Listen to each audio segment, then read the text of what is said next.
That's the 1 2 1 2. That's the 1 2 1 2 1 2 1 2. Peace, peace, peace, peace. Thank you for joining me. Thank you for joining me. This is Morey Yaakov in ITFTR Network. We're here for part B. Part B, part B, part B.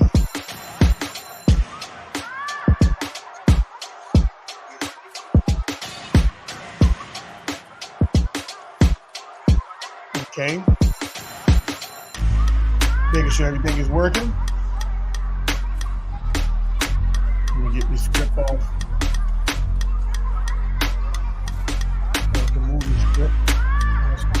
Setting it up for the screenplay. Got a lot going on. Well, we thank you for joining us. This is Morey Yaakov and another episode in Israelites are not all Israelites. This is part 13. Part 13. I got part 14 up here, but this is part B. Shalom, shalom. The brother to individuals, Yahya Shabam. Shalom, shalom. Thank you for joining us. Happy Shabbat to you as well. And to each one, make sure when you come into the building, make sure you press the like and subscribe button if you haven't. And also make sure you share this broadcast if you feel like there's anyone that needs to hear this message. We're going into part B, into the legacy. What is my legacy? If you haven't saw part A last night, I advise you when this broadcast over to go and pick up part A. This part B is going to coincide, tie into one another. Thank you for joining us. This is Morey Yaakov. Thank you, thank you, thank you. Let's blow the shofar.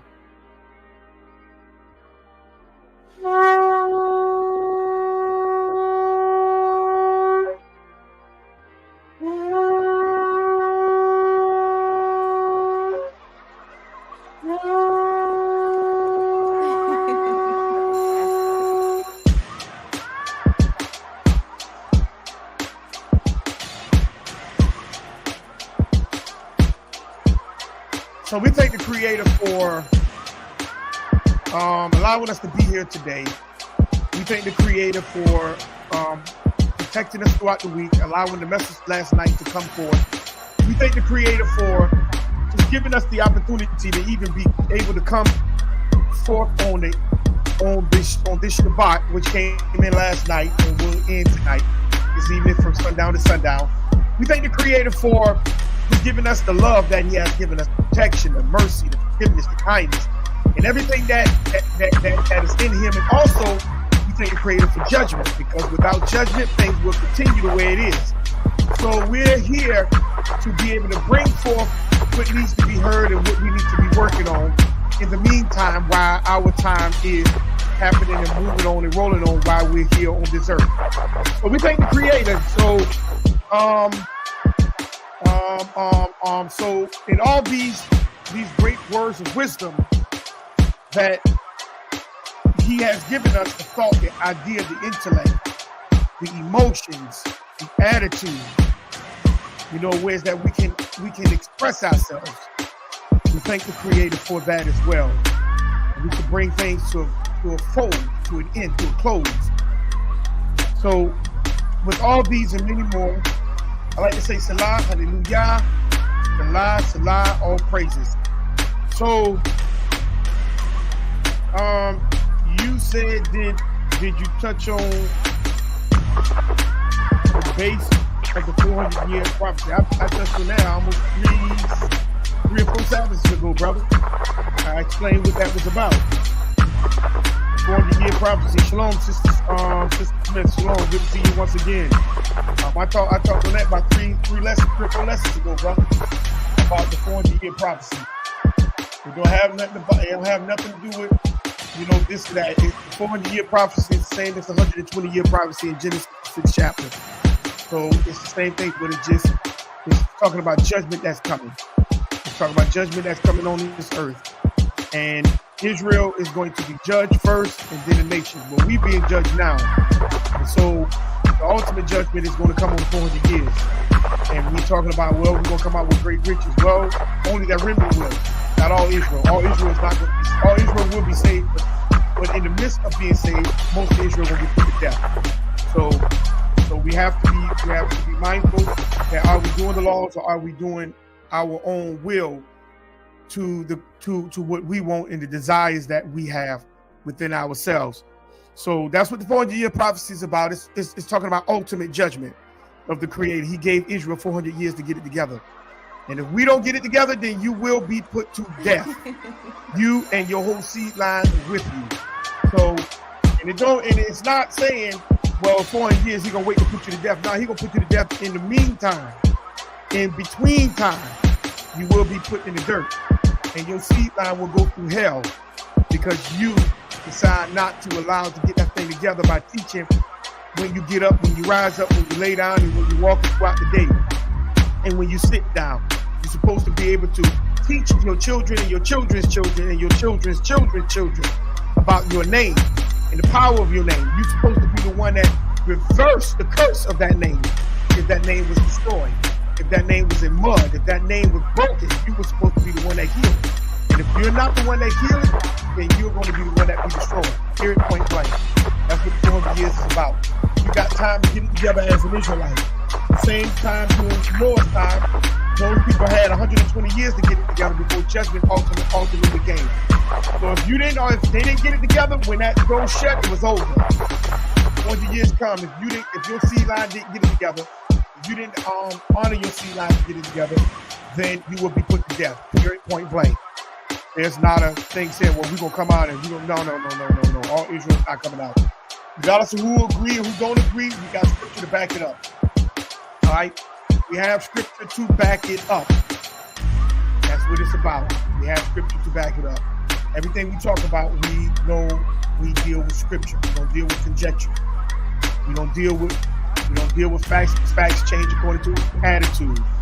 So we want to make sure we keep everything intact, on time, and up report. So we thank you for joining us today. We're going to go ahead and get into the lesson in part 1. If you didn't catch part 1, I advise you to go look at part 13. That is part 1. Part 14, this is B. So this is we talked about the name. The name is powerful. The last name is you. That is us. The first name is you. All right. So in between, when you die, that dash represents your last name. What did you do for that name? Did you rebuild it, or did you let it die? Did you leave a legacy intentionally, or do somebody have to put something in between that to make you who you were not? So we want to kind of continue to keep moving forward. And if you want to join the panel today, you can. I will put up a link in the queue. So we want to make sure that if you do join the panel, you can come on up and you can make sure you have decorum and you stay on topic. Okay, we don't want to talk about something off topic. All right, we want to stay on topic. Okay, so let's move forward. Let's get into let's get back into some scriptures. Proverbs 22:6. I want to kind of get back into that because that's where I started off yesterday. That's where I'm going to end. But just on the note, we're going to touch on the note. We do have a children's book about to come out. It's called Trucker's Life Adventures for Children. And that's getting ready to hit this year coming. For the New Year's in January. So be ready to order. I already put the commercials already been put out all over Facebook, all over Instagram, and social media, and I sent it out to various persons to share it for me. And everybody been coming back with great reviews of the commercial. And so I ask you to, when the book come out, please help support the book as well. Also, we have new music coming out from Brother Fonte called Reed. So be looking out for that coming this year as well. So we thank the creator for that project coming out to invite young people to start reading, and then we start to read the comprehension to be able to view themselves in story to understand what reading is about. And also, we are getting ready to work on a movie, a short film. The name of the movie is called It's Okay to Be Righteous. So I'm working on the scenes now to break down movie scripts, and we are kind of going into the rehearsal. Like I told the ones that's supposed to be in the rehearsal, if you don't make the cut,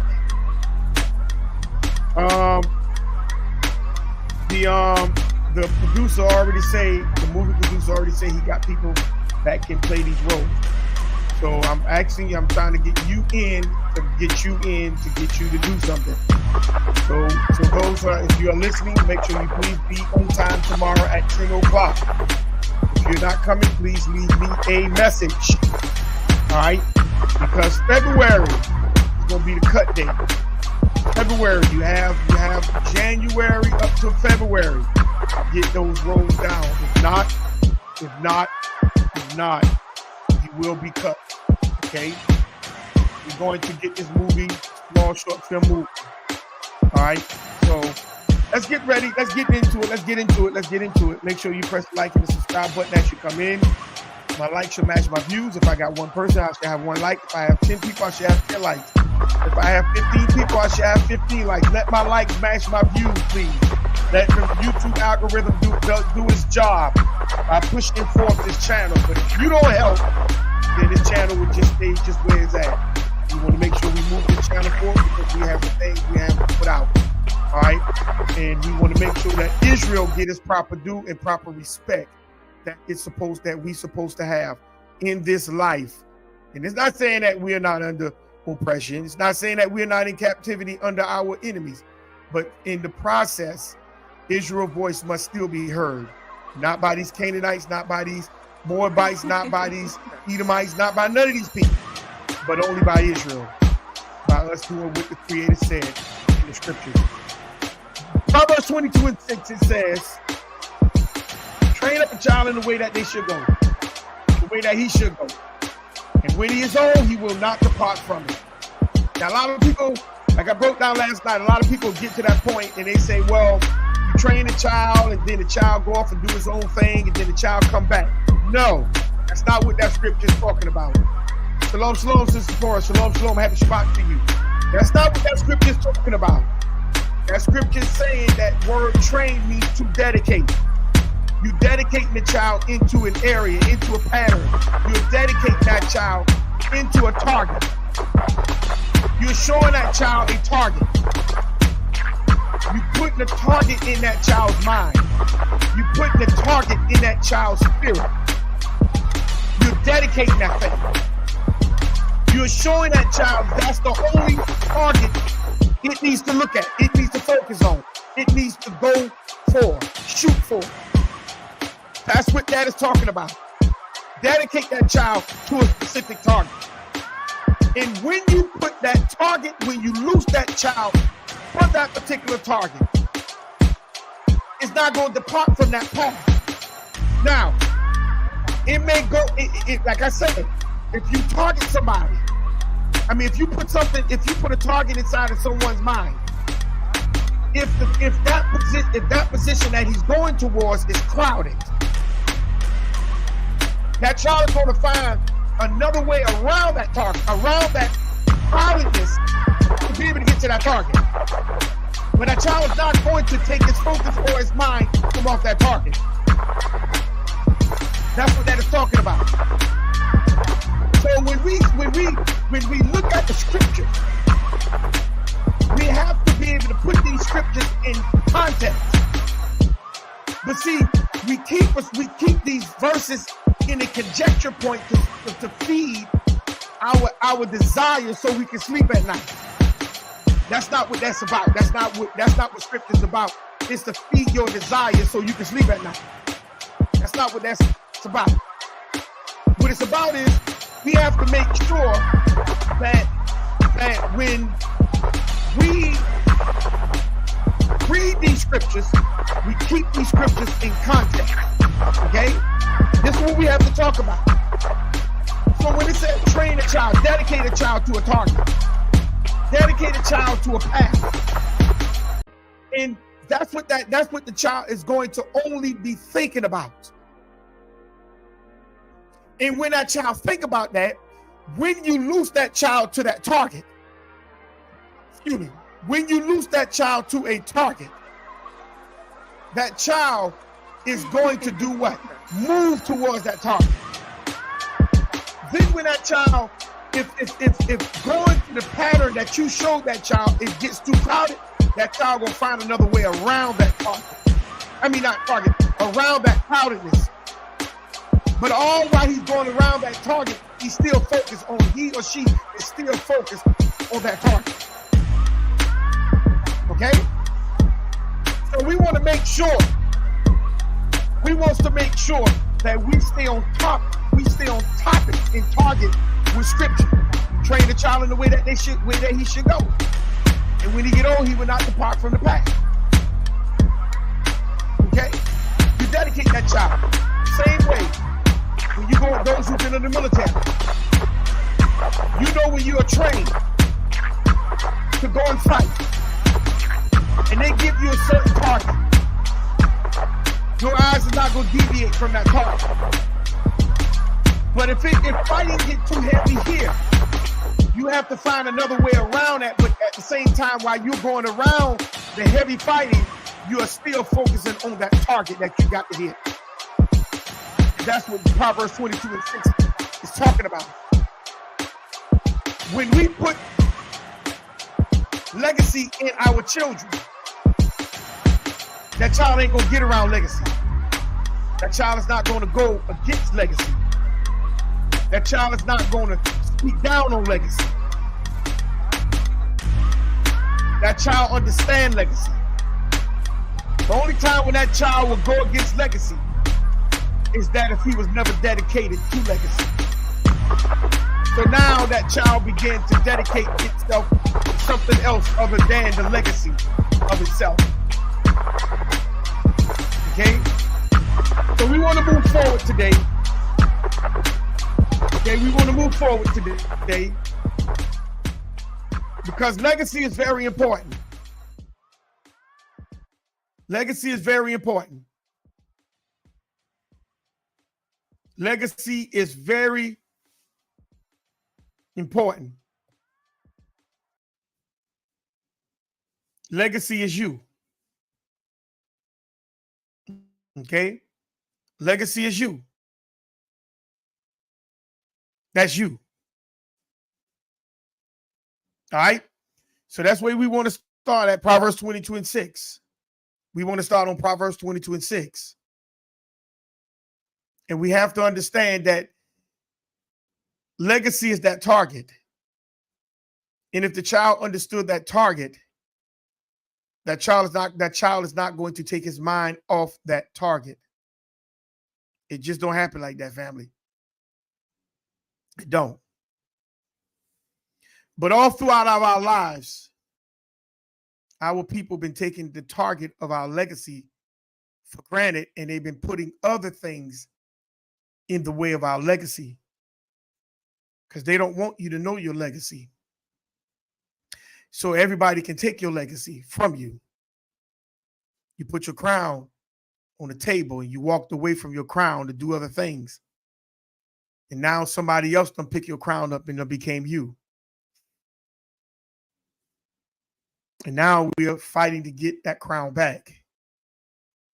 But nobody asked you to put your crown down. You just emphatically put your crown down. You did that on your own. You didn't have to do it. So now they can become you. They can become you like the Israelites over there in that fake Jerusalem. The Cherokee, Choctaw, Seminoles, and all them, they became you. The fake $5 Indians. The Ladinos, not Latinos, Ladinos. Just take the T out and put the D there. Ladinos or Lindanos. They became you. Because we didn't want to be us. We thought everybody that looked like us will identify with us and for us and about us, and nobody's identifying nothing about you. They became you to take what belongs to you because we wanted to invite ourselves into things that had nothing to do with us. But we made ourselves become a part of something that had nothing to do with us. And it affected my generation totally hard because a lot of the older people didn't say nothing to us. They allowed us to be taught. They allowed us to be taught by this line education system. They allow us to go to church to learn Easter speeches. Looking bunnies laying eggs, and no bunny lay no damn egg. Only chickens and animal, reptiles that does that. But ain't no bunny lay no Easter egg or no egg. Or a bunny rabbit have almost 50, 60 babies. They have a goddamn football team. Put it like that. we got a bunny. They showing us a bunny laying an egg. And I grew up on that mess. I used to always see Fred Sanford say, ain't no Santa Claus coming here. He said, and I remember the joke, he said, night before Christmas and all through the house, there was, not even a rat.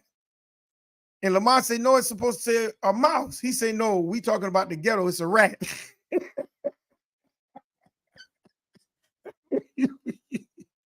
But they were showing subliminalism. They was giving us subliminalism. How can a white man run all over the world and going in the ghetto? Putting presents coming down your chimney without him getting shot. Common sense stuff. But I was so hyped up, and they hyped us up on the narrative to believe in a so-called pale man with a big old beard coming in your house. Then I used to think, then as I got older, I said, well, how did this man get into your house if you ain't got no chimney? Because most of the hood ain't got no chimney. We didn't have no chimneys. So how did he get in the house? See, a lot of stuff that was told to us didn't make no sense. But we didn't pay attention to that because we was following the hype of the narratives. And our parents was governing us to make sure that we stayed hyped to the narrative. Our grandparents made sure we stayed hyped to the narrative. New Year's coming, we used to go to church for a watch night service, and I was trying to figure out what the world we watching for. But it was a church service. Then after the church service, you hear the gunshots going off, then we're going to back eat red beans and rice. Good as hell. I'm gonna tell you that straight up. No more women knew how to cook that thing. But I still had in my mind, what was we watching for? Not knowing that was a history point that the people in the South that were employees of the state were looking for federal help to become federal employees. They was watching to see what Abraham Lincoln and all of them was going to do in Washington, the signing of that fake bill, a Declaration Proclamation. That's what that watch night service was about. It wasn't about you watching for this and that, but they'll change the narrative to you and try to make it spiritual. This is what they do. This is what they did. This is how they did it. And they made us believe in things that were not true. I mean, Leviticus, the 23rd chapter, teaches you the holidays that we're supposed to be celebrating. Many of you celebrated Christmas. How did you do it? Well, I didn't get no gift. I didn't have this, but you sat at the table and you ate their food when they cooked it for that particular day. The Bible says we don't supposed to eat the bread of idols. And when somebody cooked food for that day and you go and eat it, you ate the bread of idols. That's what you did. You ate the bread of idols.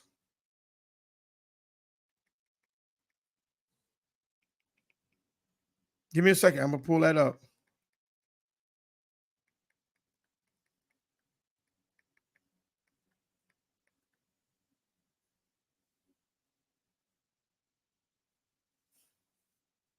That is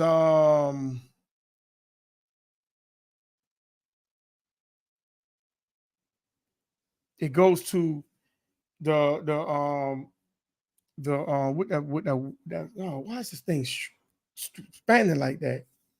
Hold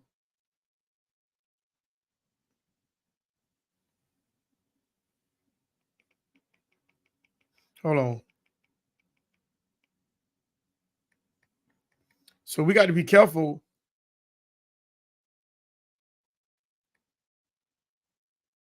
We have to be careful that I'm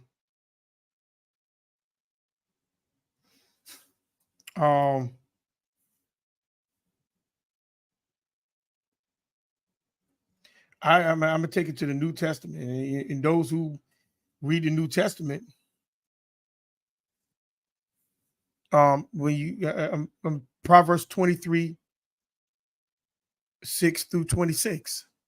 Then I'm gonna take it to the New Testament. Even the New Testament tells you not to do that. Do not. Oh, come on, really? Do not eat at the table of a what? Stingy person, or be greedy for the fine food he serves. See, stingy. What that word stingy means? What it means? They don't give. They're not serving you anything. Hmm? Remember, Daniel didn't eat the meat of the king. In the book of Daniel, he didn't eat the meat of the king because he understood what the king stood for. So he didn't eat the meat. The meat means the food, whatever he was serving. So whenever you eat the food of people who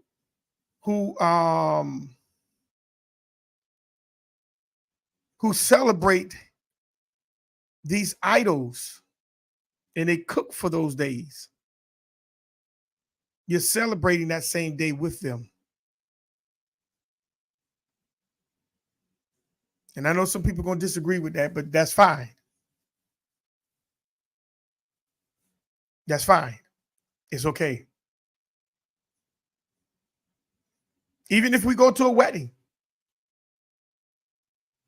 and we see what this wedding was about,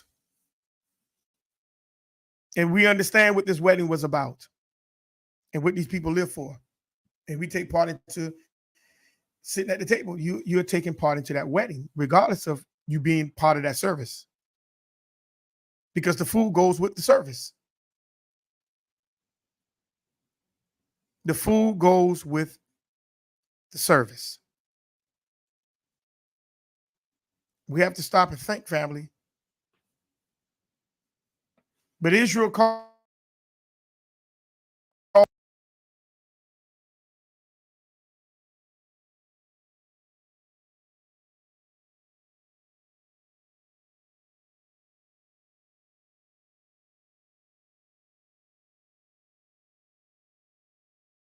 He got me again. Stream, y'all good for that. I'm going to keep going to the same scripture. Deuteronomy 31, 15 and 16. I'm going to keep going to the scripture. And this is what it says.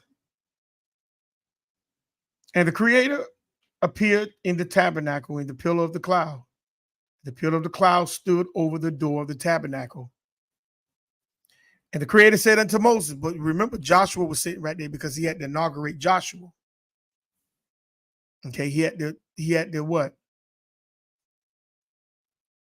He had to dedicate Joshua, because this is a form of dedicating. He had to dedicate Joshua. Behold, thou shalt sleep with thy fathers, and this people will rise up and go a whoring. This people, when Moses died, this people will go a whoring after the gods of the strangers of the land. Rather, they go to be among them and will forsake me. break my covenant, which I what have made with them. So the Creator telling Moses and Joshua this is what's going to happen. So it's not by surprise that we are at this juncture of our lives today, and many of our legacies are broken. We don't understand the names and the last name of ourselves because the parents and the grandparents and the great grandparents choose and refuse to pass this thing down. And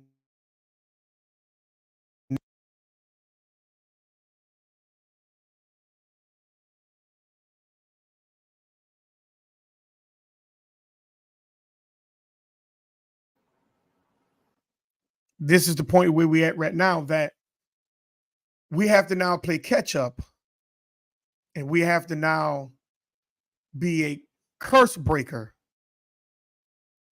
because the last name has been damaged so bad that we have to now fix it. But most of us just rather just go and play games, hang out at the clubs, do all kind of things that really is what I call a waste of time. And that's what's happening today. So we have to dedicate our children. And if you have grandchildren, you have to begin to dedicate them grandchildren to that goal,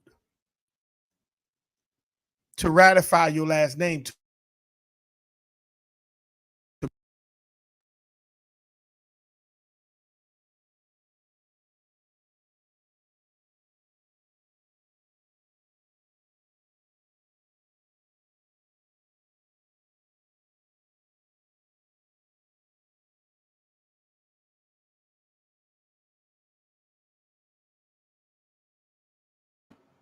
Okay, I'm back. I keep touching.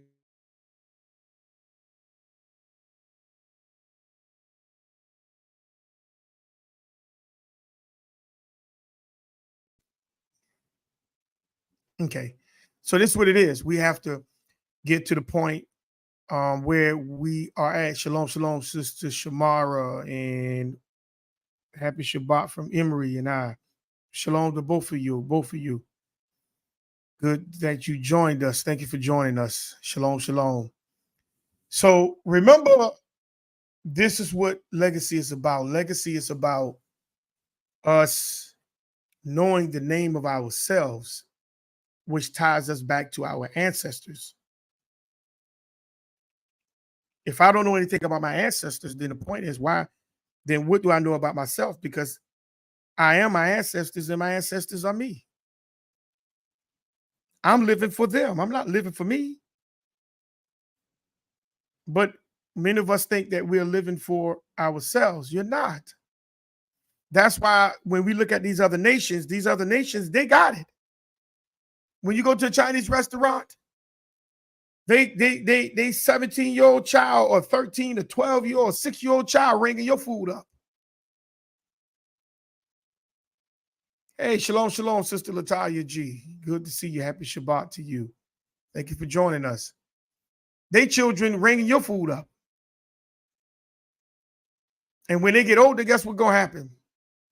They're going to be the ones that take over the restaurant, and you still going to be patronizing a restaurant, and you got to look at yourself why you don't have a restaurant that your child can ring up their food. And even if you did have a restaurant or a grocery store, the question is, will they come to your store to patronize you like you patronize them? But what's happening is they're doing what is called the wagon train. And if y'all never saw that old cowboy picture, now I don't care about you knowing my age, because I was a young boy when wagon train was out. I was a little boy. I think I was about like 4 years old when wagon train was out. 4, 5, something like that. Something we around up in that area. I wasn't old, but I remember wagon train. my older brother used to watch that thing, and that thing got in my spirit. But if you don't know what wagon train is when the settlers was going out west and the Indians would attack them. But see, back then they were putting in your mind what the Indians looked like. They weren't putting in the mind that you were the Indians. We were the Indians.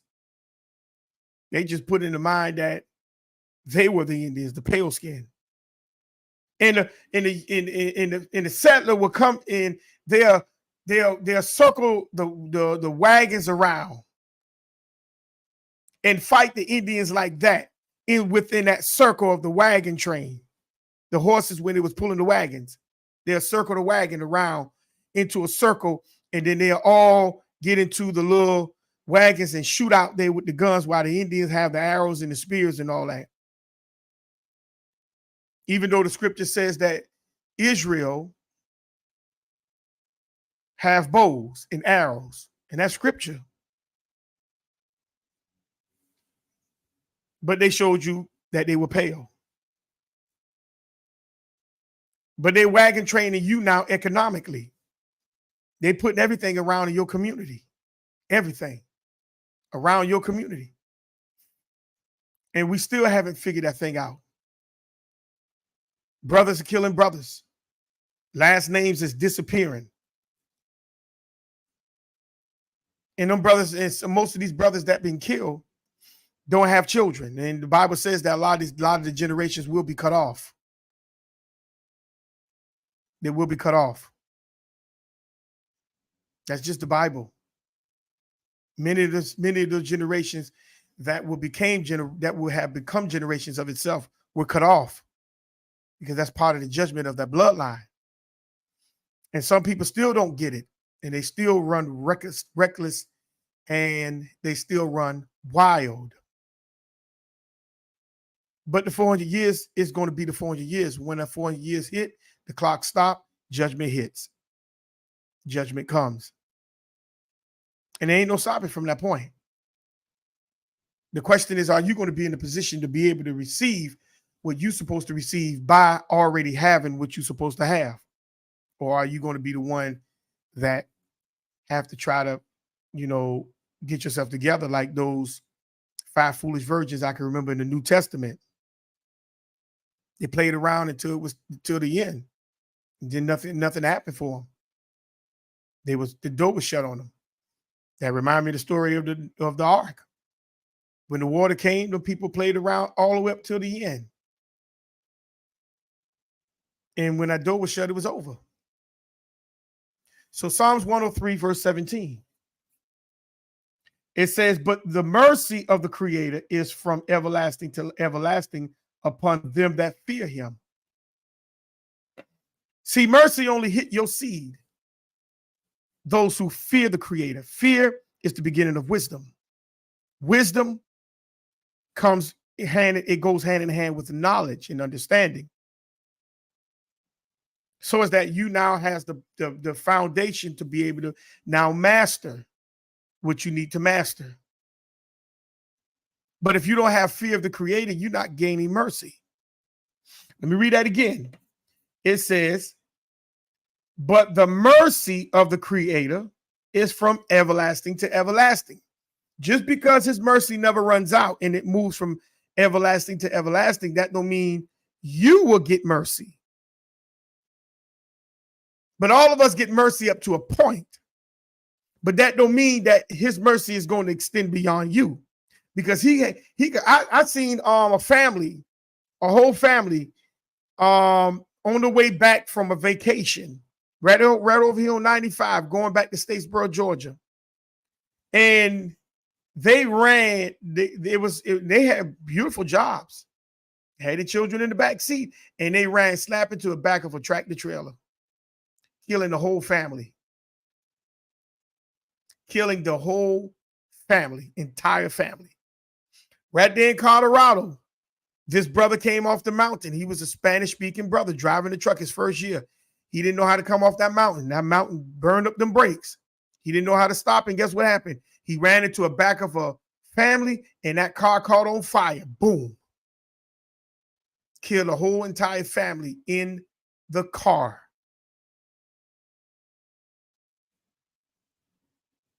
Kill a whole entire family in the car. They reported even, I think, on the news that a house blew up and blew up the whole family. Family had one son and the son got gunned down. Just because mercy moves from point to point doesn't mean your family's going, your seed will continue in that mercy. Because Israel chose to move away from mercy by wanting to be a part of and among with the other nations. They didn't want to be separate. So now it's up to who? You. To want to come back. To want to live for the Creator. To want to be in the covenant of the Creator. It's not automatically just because you say you're Israel. You have that 400-year mark, but you don't know when that 400 years is up. And you could be gone 2 generations and 400 years hit boom. Now, if your generation don't get it together, that means you swept away as well. Why do you call yourself dead?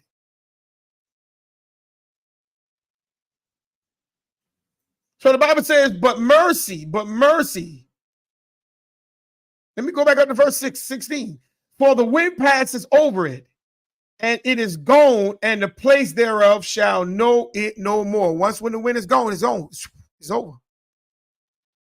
Okay? But the mercy of the Creator is from what? Everlasting to everlasting.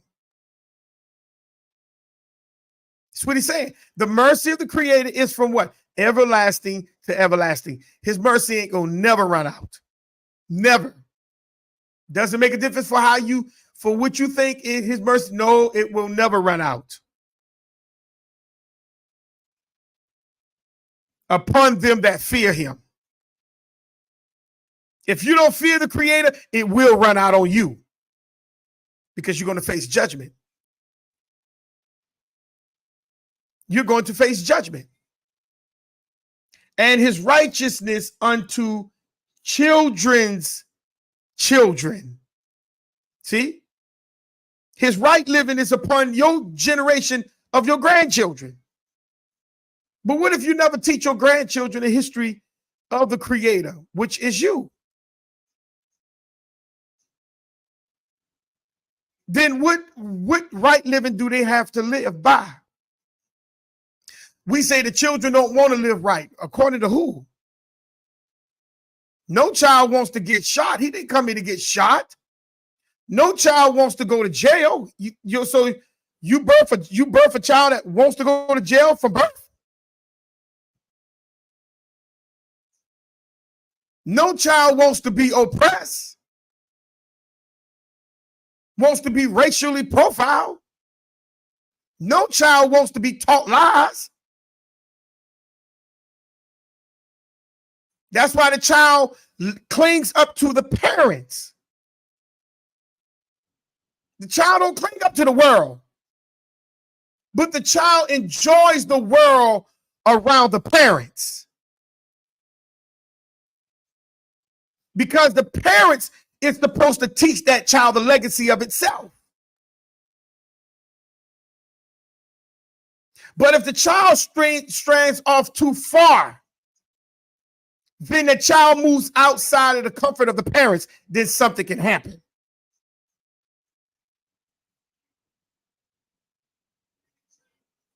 Even when you grow up to become a man or a woman, and you go out into this world, and now you begin to now do your thing.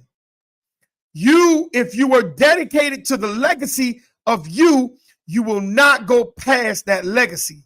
You will enforce that legacy even when you move away. But if you are enforcing other things other than that legacy, that means you're telling your parents, I don't care about what you are, who you are.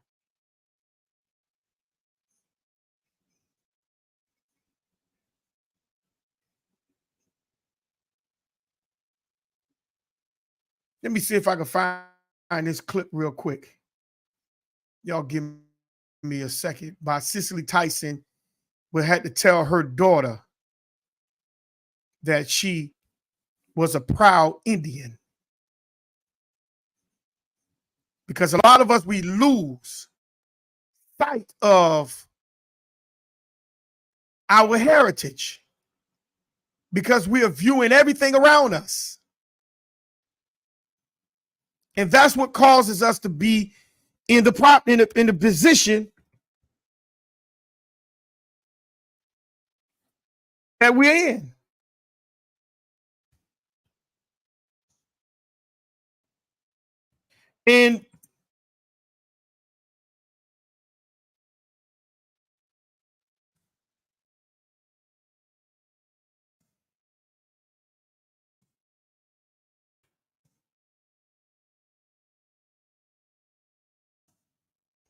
And this is why we are in the position that we're in.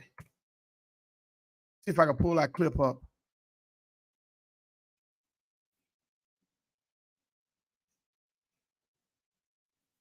Let me see if I can pull that clip up.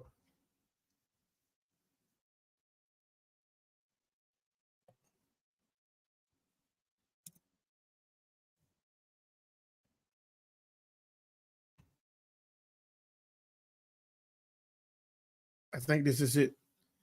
I don't want to watch the full movie because I think Dane Calloway had that in his movie, but I can't remember the name of that movie. Her daughter had changed her name to an African name, and she had to tell her daughter she was Blackfoot. Her people are proud to be Blackfoot. And if I find that movie, I'm gonna bring it. I'm gonna pull it up for you today. If any one of y'all know that movie, y'all can give me the clip of that movie. But this is what it's about. She had to teach her daughter that she was Blackfoot, and she was proud. Her mama gave her that name, and she named her daughter after her, who was Blackfoot. And a lot of times we as children take those things for granted. And then when we get time to now we can birth children, we begin to name our children all kind of names. Mercedes. What the hell is a car?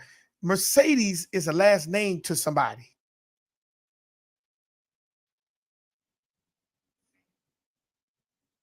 We name our children all kind of names.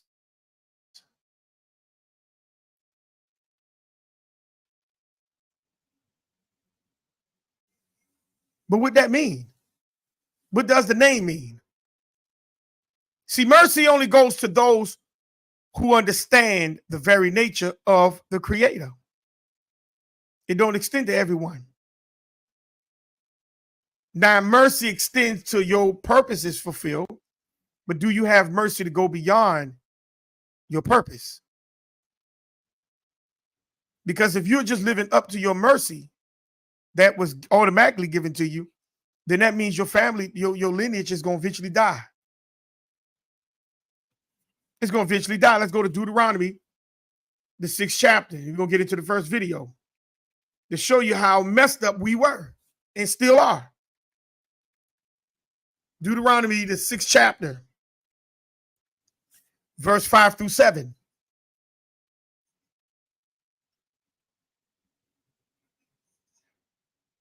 It says, and thou shalt love the Creator with all your heart. That's your mind. You have to love the Creator here. Here. You have to love the Creator here. Think about the Creator every moment and every chance that you get. Look at the mercy that He's giving you. He granted you. Thank the Creator for that mercy that you have an opportunity to be the curse breaker of that last name. And with all thy soul, the very breath that you have. You should be thanking the Creator for every opportunity that you have. And with all thy might, that's the strength that you was given to be able to get up and go to work, to be able to get up and do the things that you need to do.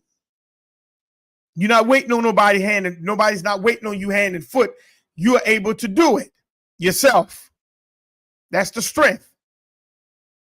And these words which I command thee this day shall be in your mind. It should be right here. This is your fringes right here, the mind, not a cloth on your clothes. It's your mind.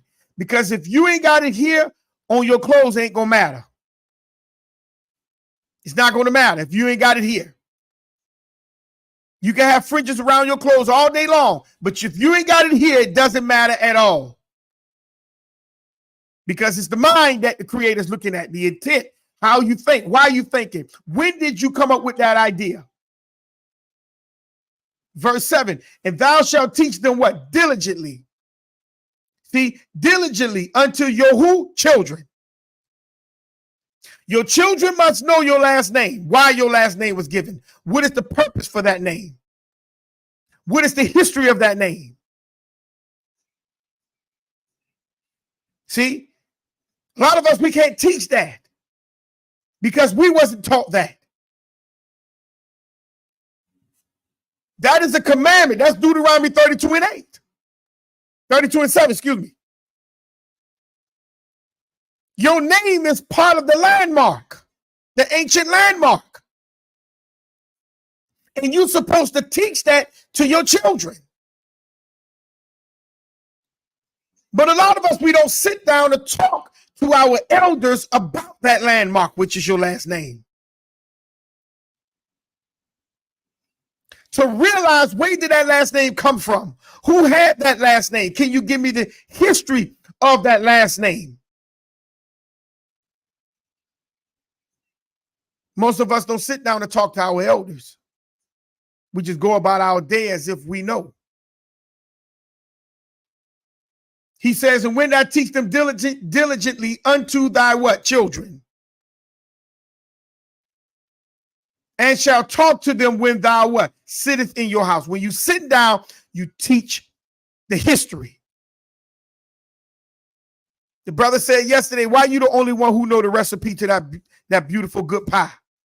Why you the only one who know?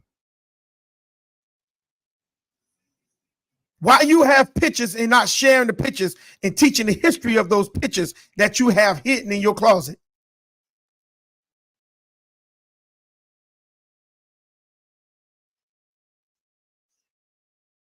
Why they got to pull tooth and nail to be able to learn the lineage of you and them? You should freely give this information. When you sit down in your house, and when you walk, is by the way, when you're walking with them, you should be teaching them the history.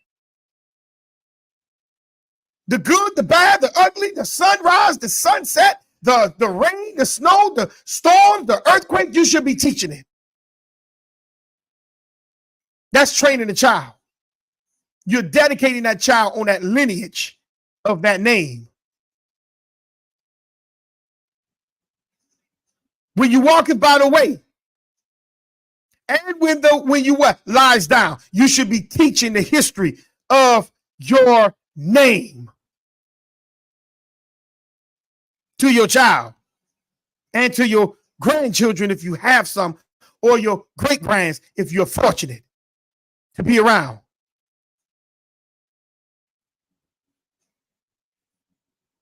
And when you rise up, that should be on your mind. Because there's only one of you. And once you go, it ain't going to be no more of you. I don't care how many babies you have. It ain't going to be but one you. And the information that you have, and nobody else might not, you know, other people may have it, but nobody probably can't tell it like you. And you keeping your mouth shut.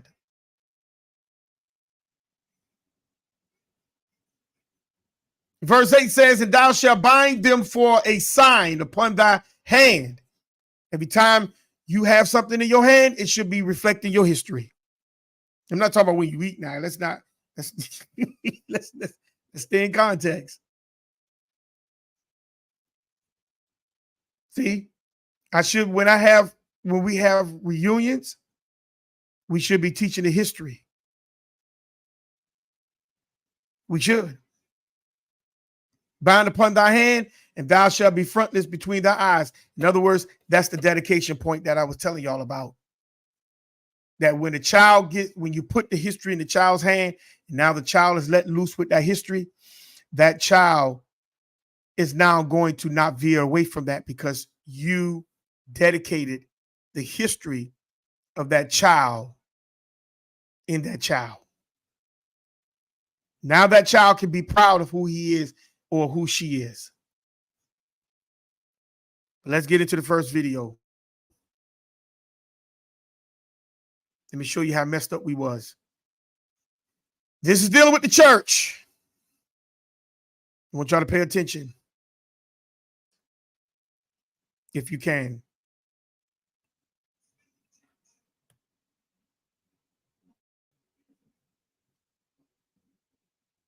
This is the church. Hold on, give me a minute.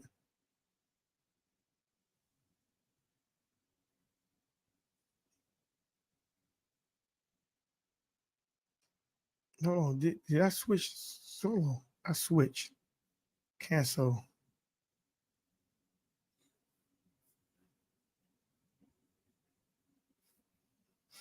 Hold on, I think I switched screens.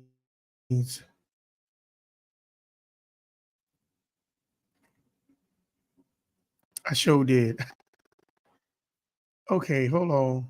Oh boy. I switched screens. So I got to come on this page here. Or is this it right here? I'm still here. No, I got to switch back screens. Okay.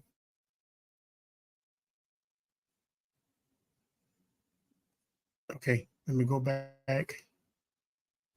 Y'all forgive me on this one. I switched the screen, so I might have to kind of do this here. I was wondering why my thing wasn't the way it was. So I'm gonna have to go on one page to come back up, and I got to combine both of the screens together. So give me a minute. Y'all give me a second. Because I'm about to show you why we're messed up. And I'm gonna start off with the church.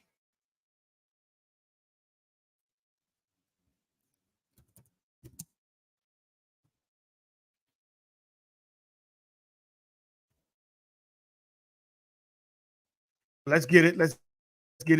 I got it right here. Let's get it. I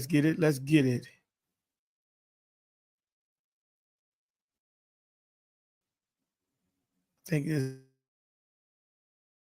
is it. Yeah, this is it. All right, here we go. All right, this is fair use. This is none of my this only.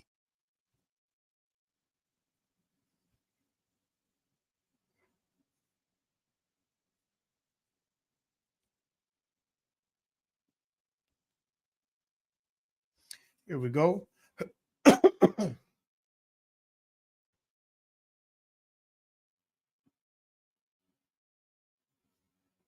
All right, let's get it.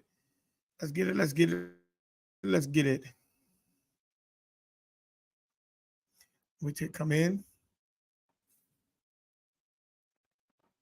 His mercy only endures to a point. And once when you get to that point, the question is, do you have the favor to get extra years on your life? Let's go. Just still a relevant institution.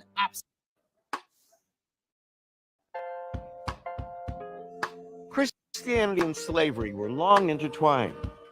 While masters believed that their religion could be used to pacify their slaves, African Americans transformed Christianity and created a new culture. Now notice what he just said. You transform the church. So now the church wasn't what it was today or what you see today. You transformed it. But you transformed it into what? Let's go back and let's hear this brother. Let's hear this brother one more time. Because see, we don't believe we take something and transform it that we don't need to even be transforming. We need to allow certain things to just die. But let's hear what he say. Let's go. Religion could be used to pacify their slaves. African Americans transformed Christianity and created a new culture that would serve. So he said you transformed it to create a new culture. Created to what? A new culture that would serve as the foundation of their freedom struggle. So now you transformed something that was in oppressing you, that were lying to you, that brought you degradation mentally about you. And you transformed that thing into your struggle for freedom. Now, I want you to think about that now. You took something and you transformed it from bad to you thinking it's good for you. In other words, let me put it like this. You took crack cocaine and you made it into a new drug and you smoke it, and now you think that you think that you ain't high, but you bumping into all kind of walls.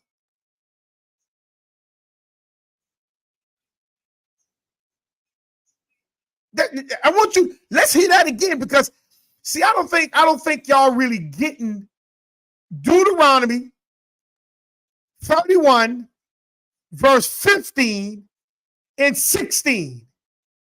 You took something that did not belong to you and you made it a part of you, and you say, oh, well, this is part, we're going to create a foundation for our freedom for this thing that really don't belong to you. Let's go. Religion could be used to pacify their slaves. African Americans transformed Christianity and created a new culture that would serve as the foundation of their freedom struggle. So you took something to make it the foundation of your freedom struggle.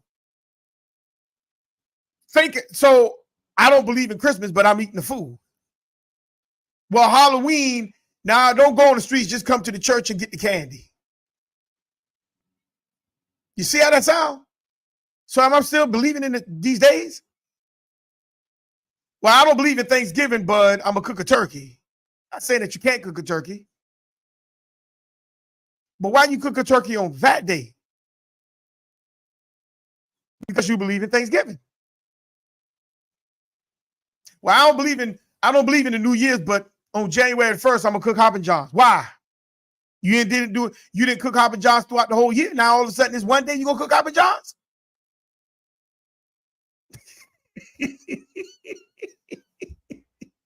and we want to know why we don't know about our own last names. Because we took things to make it a part of us and then try to say, oh, well, we're going to use this for our freedom. Let's say that one more time. We're going to move forward. I'm going to let it play now. Let's go.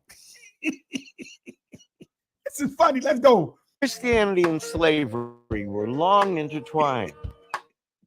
While masters believed that their religion could be used to pacify their slaves, African Americans transformed Christianity and created a new culture that would serve as the foundation of their freedom struggle.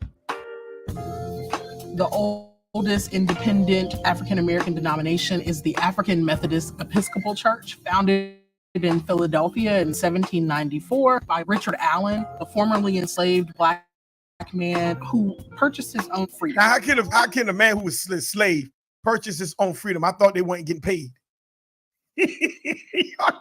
I remember what I told you about Fred Sanford. I put that out there for a reason. There was night before Christmas, and all through the house there was not not even what Fred Sanford said, not even a rat. Lamont said, no, it was supposed to be a mouse. He said, but not in the ghetto, there was rats. So in other words, how can a slave purchase his freedom? Do you have the mindset of what slavery really was? Or are you listening to the narrative that they have taught you to make you inferior?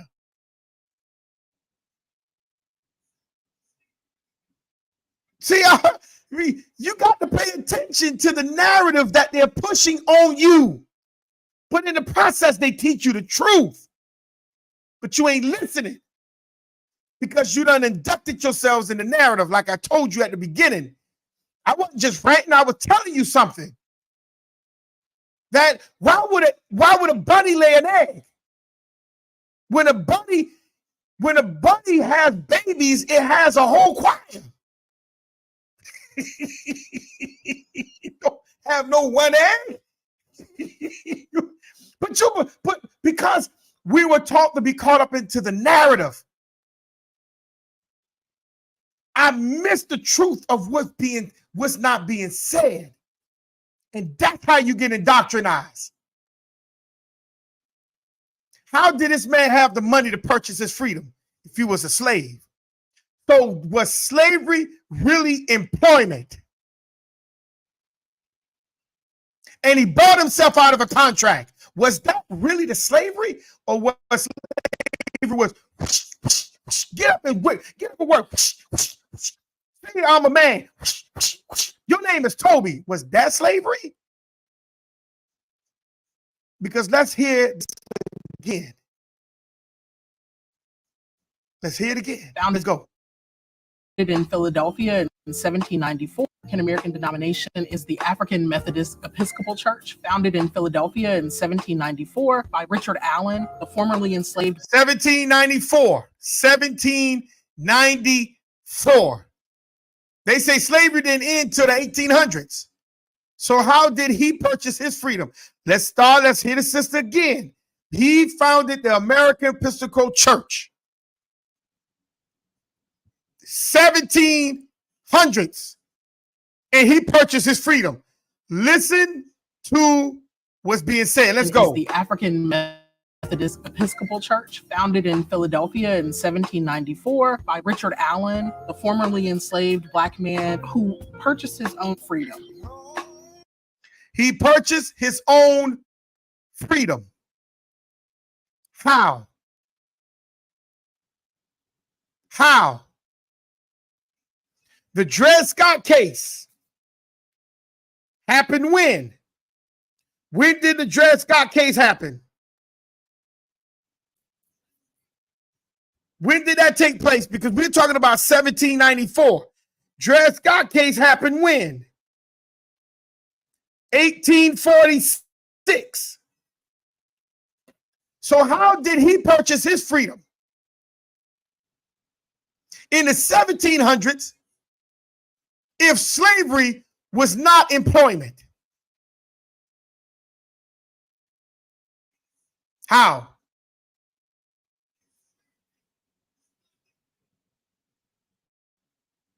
The enslaved black man who purchased his own freedom. Black religious leaders such as Reverend Allen took a strong abolitionist stance.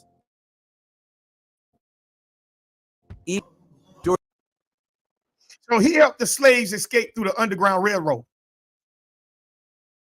That's what he says. So the Underground Railroads are actually your subways that you have today.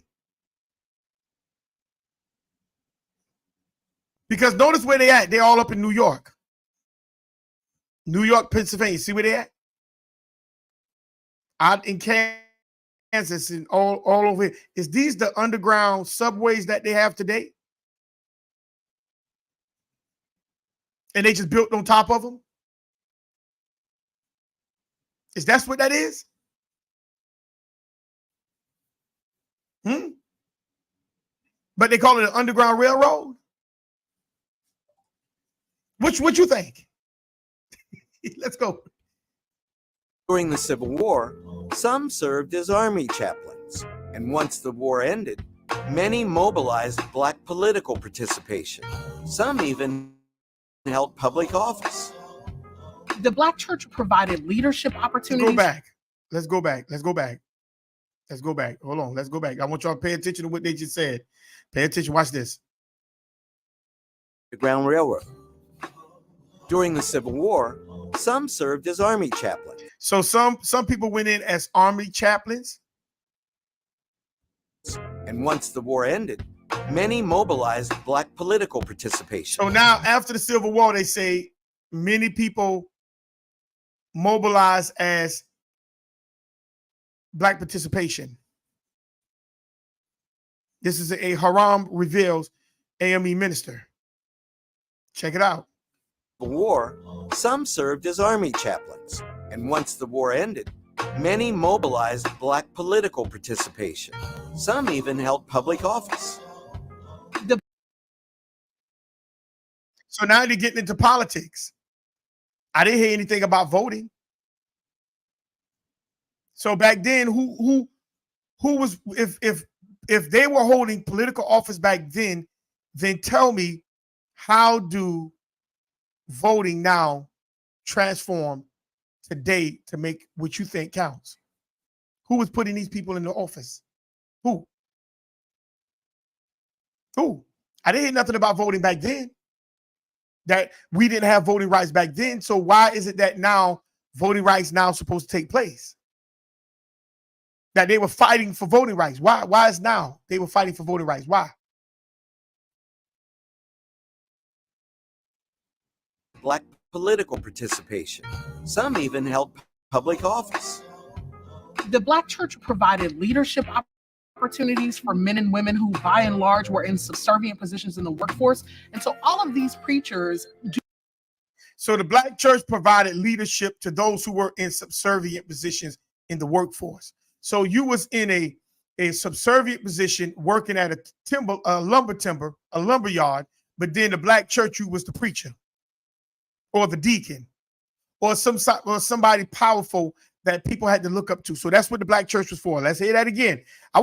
These are not my words. I'm just repeating what they're saying. I want you to really pay attention to what they are saying to you about your church. Those who go to church. Let's go. Because this is the origin of it. Let's go. The Black church provided leadership opportunities for men and women who, by and large, were in subservient positions in the workforce. And so all of these preachers doing work in the Black church have been critical to giving Black people a space to envision that a different world is possible. So in other words, the church is supposed to have given you a vision of a different world that can be possible. But the church was not giving you the truth about why you were in that position in the first place. See, the church wants you to envision something that's unrealistic. Because when these people came here, they took this land by force. And they put you in a subservient position. And they're still putting us in a subservient position today. But the church wants you to envision something that's imperfect. That's perfect.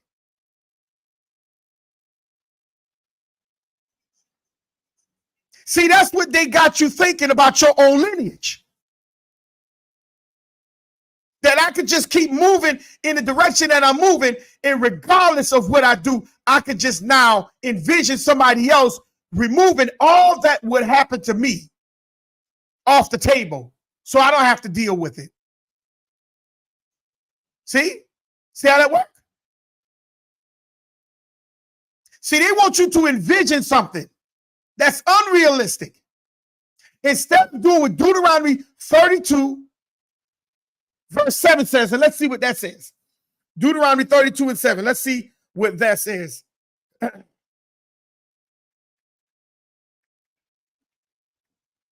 Let's see what Deuteronomy 32 and 7 says. Because it specifically tells you to do something. Remember the days of old. Consider the years of many generations. Ask thy father, and he will what? Show thee, and thy elders, and they will tell thee. That's specific. So why do we have to envision something when we could just specifically go to someone? You see how that go? Let's go. giving Black people a space to envision that a different world is possible. The late 1800s saw a dramatic proliferation of Black churches, and the church remained central to Black life through the 20th century, particularly at the height of the Civil Rights Movement. Central to Black life through the 20th century, particularly at the height of the Civil Rights Movement. In the 1960s, the church proliferation of Black churches. The late 1800s saw a dramatic proliferation of Black churches. Now, what is proliferation? Because I know we got these words. What the word proliferation means? Anybody can tell me what do the word proliferation means? Because he say they saw the height of the proliferation movement within the Black churches. So somebody tell me, what do proliferation means? Anybody? Put the definition up, or you can come on up. If you want to come on up on the chat, I put the link in the chat. Just make sure when you come up, you have decorum. I don't want to go off topic, or I don't want to put somebody in the back chat. I want us to have a real conversation. Okay, proliferation. The link is in the chat.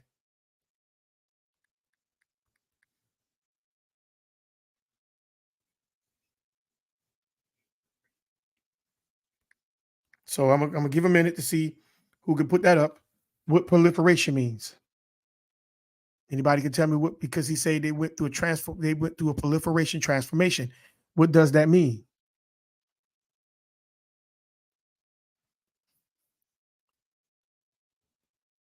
What do proliferation means? It means a rapid growth or a reproduction of new parts, cells. So when he's saying that the Black church went through a proliferation movement, he was telling you that it grew. It expanded itself. It expanded itself, family. That's what he's saying it did. It expanded itself. It started going into a whole new direction. That's what was taking place, family. It went into a whole new direction. You had other churches starting to pop out, other denominations starting to pop out. It started with that one, and then it veered off into many different other areas. Look at the families. Look at them. It veered off into many different areas. From that one, uno en el deplores. From out of one come many. See? You started indoctrinating the American, Aboriginal, Niji, Indian. And now look at them. They indoctrinated, family. Look at the picture. They indoctrinated. And the indoctrination came in many fashions and forms during that time from the churches. Because they saw and they learned that the church gave them the vision to envision something that they want, but it's not teaching them how to get it while they are in that position, how to come out from under that position. They want you to envision it, and other leaders took it and began to branch off to create their own. This is what's taking place, family. Let me go back and let's hear it again. Let's hear it again. Let's go. The late 1800s saw a dramatic proliferation of Black churches, and the church remained central to Black life through the 20th century. So these churches remain central, meaning this is your heart. This what makes your heart beat. This what drives your thinking. This what makes you, the church. Not your name, but the church.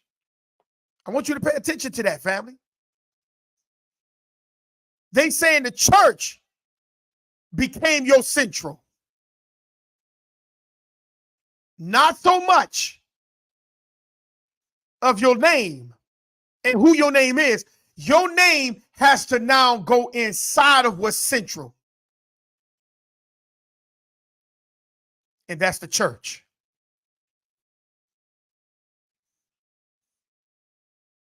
The church became the center point of you. Let's go. That's the reason why you see a lot of those old people, those elder people, some of them, a lot of them moved on. They were churchgoers. They were church goers. And they will fight you, argue with you, cuss you out if you talked against their church, especially their pastors. Let's go.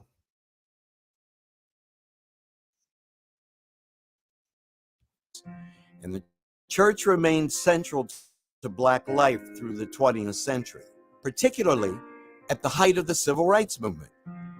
In the 1960s, the church is playing a much more overtly militant and political role in terms of trying to organize people to defeat Jim Crow, end racism, and also to promote economic equality.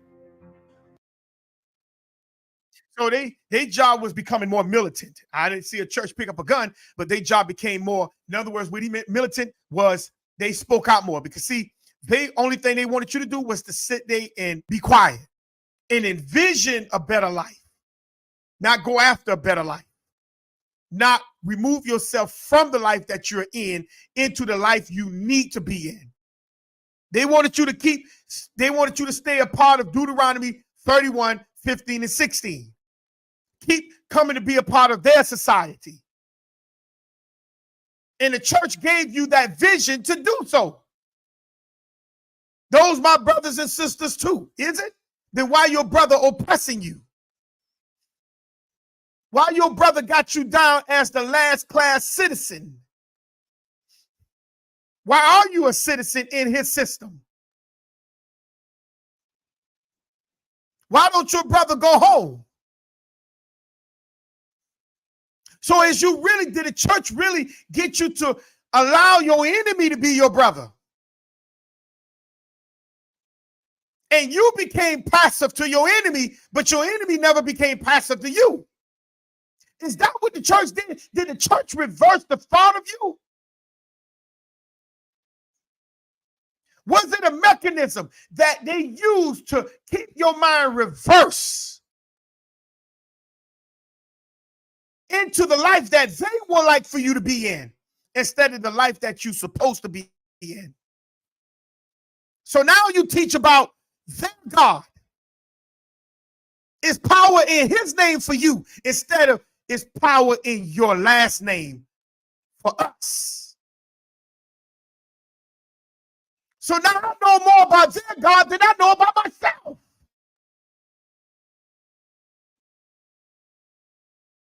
Nobody's teaching me about me no more. But if I go to them and talk to them about their God, Jesus, it'll be, oh, yeah, I can tell you about him, but tell me about your last name.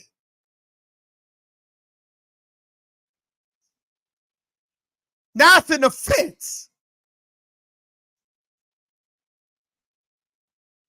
Now it is an offense.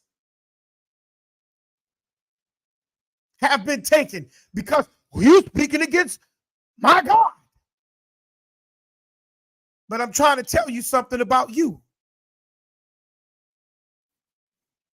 That's right. End racism and also to promote economic equality.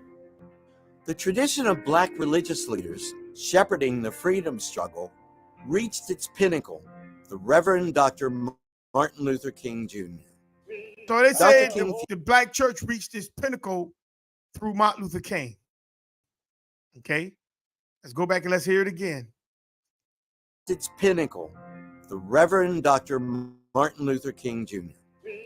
Dr. King fused religion, nonviolent resistance, and the prophetic tradition to challenge Jim Crow, while invoking the musical legacy of the spirituals that enslaved African Americans had created. Do you see what they're doing? Do you see what they're doing? Let's hear it again. Let's see what the provoke was. Was the provoking was to get you and teach you about their system or how their system is wrapping around you? Was they teaching you that you were the Aboriginal Indians of the Americans? You didn't come from Africa? Was they teaching you that in the Fourth Amendment, Indians are not to be taxed? Is they teaching you that the bills that they're marching for is called the Indian Bills of Rights? Is this what the church teaching you when it reached its pinnacle? Let's hear it again. Let's hear this man again and see what this is. Because are you being deceived in the church, or are you really being taught the truth? Let's go. Dr. Martin Luther King Jr. Dr. King fused religion, nonviolent resistance, and the prophetic.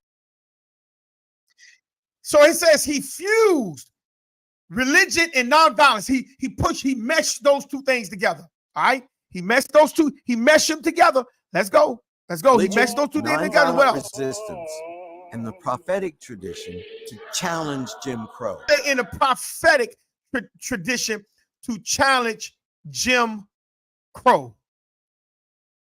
How did he challenge Jim Crow, who's violently disturbing you and your energy, and you're being nonviolent back towards it? How are you disturbing it? Where's the prophetic saying to allow somebody to beat you over the head in order for you to be equal to them? Where's that prophetic at in the book? You see, I keep telling you, they're pushing words. They're strategically speaking words to make you think what they're saying is biblical. So when you think it's biblical, they will begin to now look at you. You will begin to now listen to what they're saying to be correct. And what they're saying, it comes from God. But at the same time, you're losing everything of yourself. And you're looking at your family slowly but surely breaking up into pieces. Brother don't like brother. Brother don't talk to brother. Brother don't talk to cousin. Cousin don't talk to aunt. Aunt hate grandma. That's what's happening when you begin to rely on something outside of you. And then later on down the line, guess what happens? Your whole family is in a distraught. It's in a degradation mode. Nobody's talking to nobody. Nobody don't care nothing about no history. You run away and don't even claim your own bloodline no more. This was happens. Tradition to challenge Jim Crow, while invoking the musical legacy of the spirituals that enslaved African Americans had created. See, they invoked the spirit. They invoked it, the Negro spiritual. They invoked it, this thing.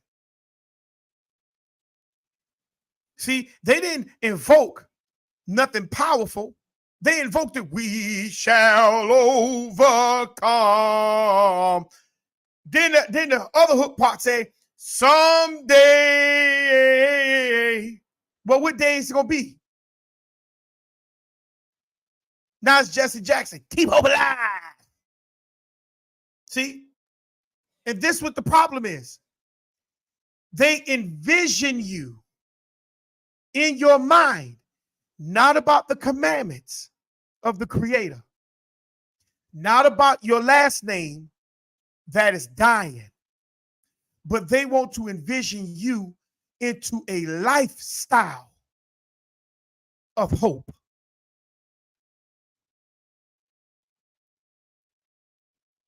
I want you to think about that.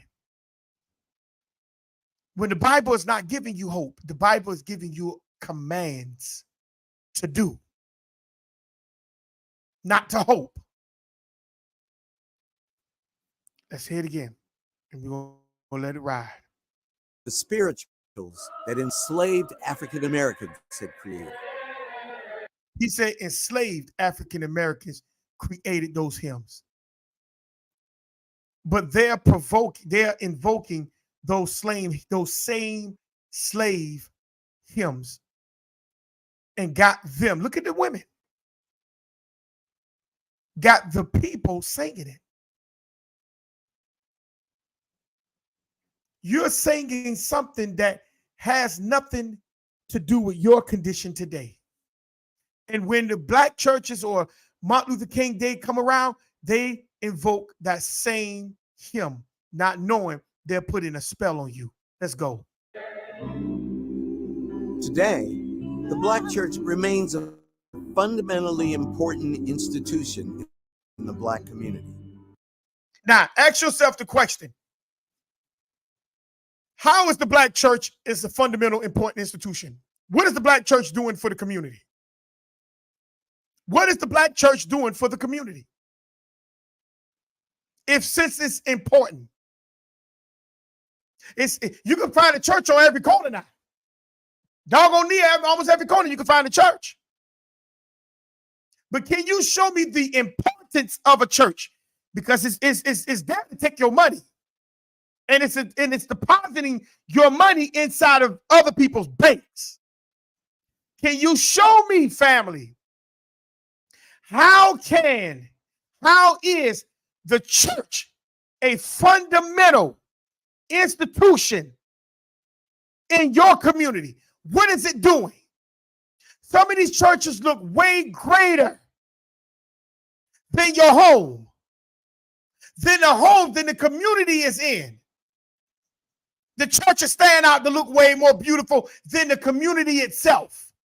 What is it doing for the community besides taking your money? Teaching you a vision of hope. Something that will never come true. Tell me, what has it done? What that song say? Tell me what have you done for me lately? Dun, dun, dun, dun, dun. Ooh, yeah. Janet Jackson. What have the church done for me lately? What have it done for me lately? To be an important institution in my community. The Black church has had to be everything to Black people because American society was unwilling to do so. So there we go. The thing that they transformed had to become everything to them. Because they was dependent, because the United States society wasn't doing it for them.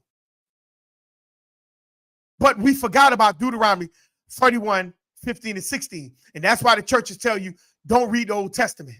That's the old covenant. We are the new covenant. What's the new covenant? A vision. I want you to dream of something greater. How it could be. How you want it to be. But then when you come from out of that vision, you're recognizing the reality of what it is. You're steady seeing degradation in your community. You're steady seeing these people patrolling your community. You're steady seeing these people gentrifying your community. But the church got you envisioning a community that ain't real.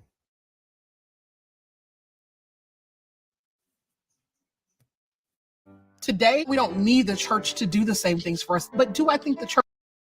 Today, we don't need the church to do the same things that we needed them back then to do. What did the church do? What did it do? What did it do?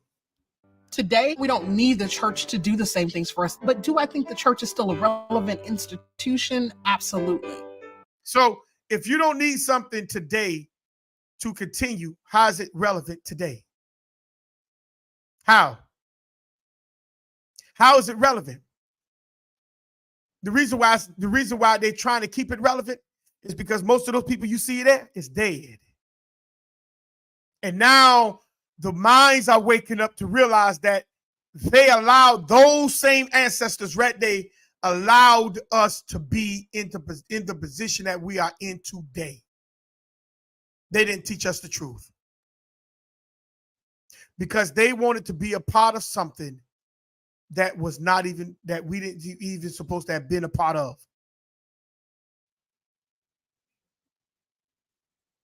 So now they want this same thing they transformed back then to fit them, to help them, to make them, not the name, but an institution. They want the same thing to keep living today in your eyes, in your children's eyes, and your children's children's eyes. Not the commandments, but the church. Let's go. It is the place that you can come and rebuild your spirit after you deal with the spiritual assault on Black life. So now that's a place you can come now rebuild your spirit after you dealt with the spirituality out there that she say. Because you so-called Black, that's what the church is there for now, to come and rebuild your spirit. See, it's to rebuild your spirit to do what? What is the church there? It's going to rebuild your spirit to do what?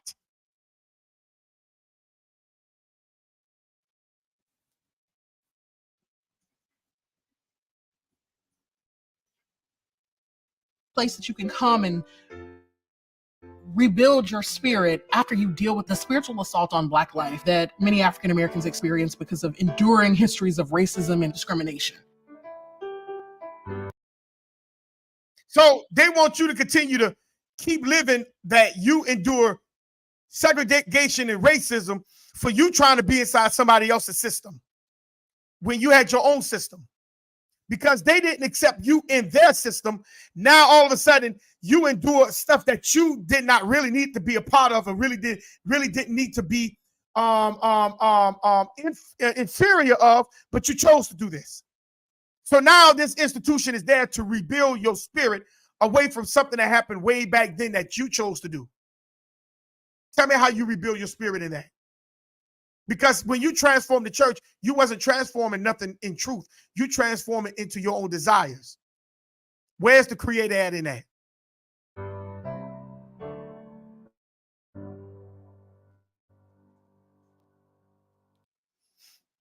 Where's the creator in that?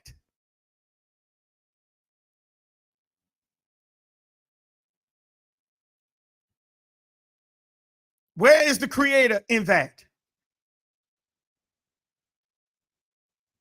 That's correct, Sister Shamara. In rapid increasing numbers, that's where you start getting your denominations coming from. That's right. All praises, sis. All praise, sis. And Sister Latoya say they like to use Martin Luther King to check so-called Blacks back in their places. They remind you that you begging to be in their system and you are supposed to be nonviolent. That's true. You beg to be a part of their system because remember, the Klan says that the race is supposed to be separate. But we didn't, but we kept fighting to be in their system. We were beating down the doors. I mean, we beat down the doors to get in their system. This would happen. Someday, they never preach turning back to the Most High. No, they ain't gonna never preach that because Deuteronomy 31, 15, and 16 is still in effect today. That's still in effect today, sis. They ran from the covenant and they still keep running from the covenant. They still keep running from the covenant.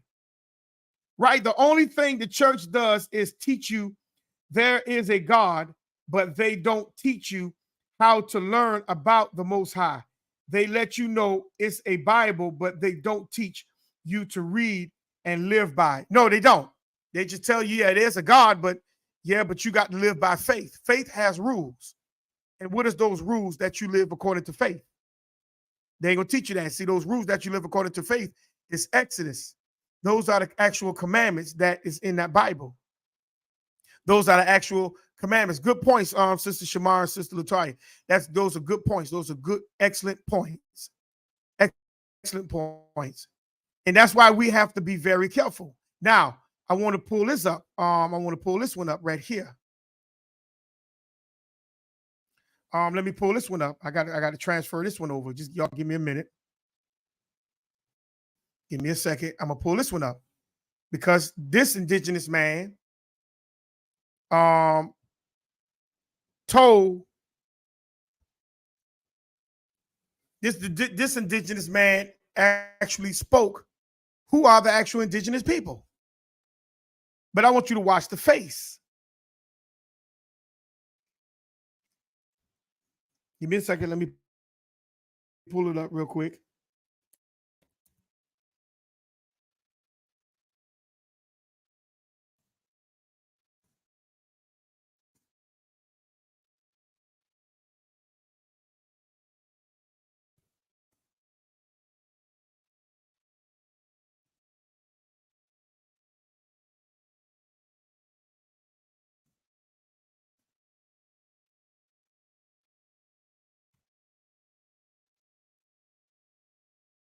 Okay, here we go. This is a short one right here. All right, let me pull it up real quick. Let me share this screen here. I want y'all to pay attention to this one as well, because the truth comes right before our face. But are we caught up in the narrative? Are we caught up in the narrative? Let me share it. Wait till it come in. Are we caught up in a narrative? Let me turn this thing down.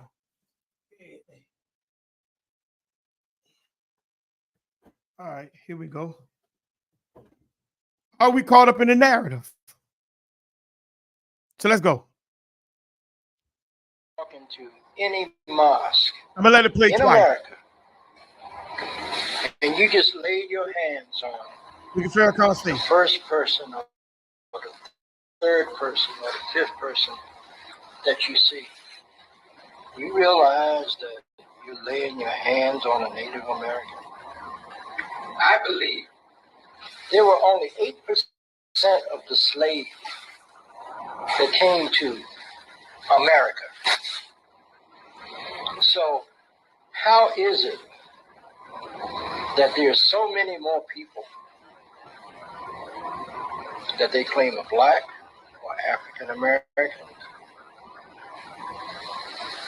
I think they got the numbers wrong, because a lot of Native Americans are the ones that they're counting as black folks too. If Let's you say were it to again. walk into any mosque in America and you just laid your hands on the first person or the third person or the fifth person that you see, you realize that you're laying your hands on a Native American. I believe there were only 8% of the slaves that came to America. So how is it that there's so many more people?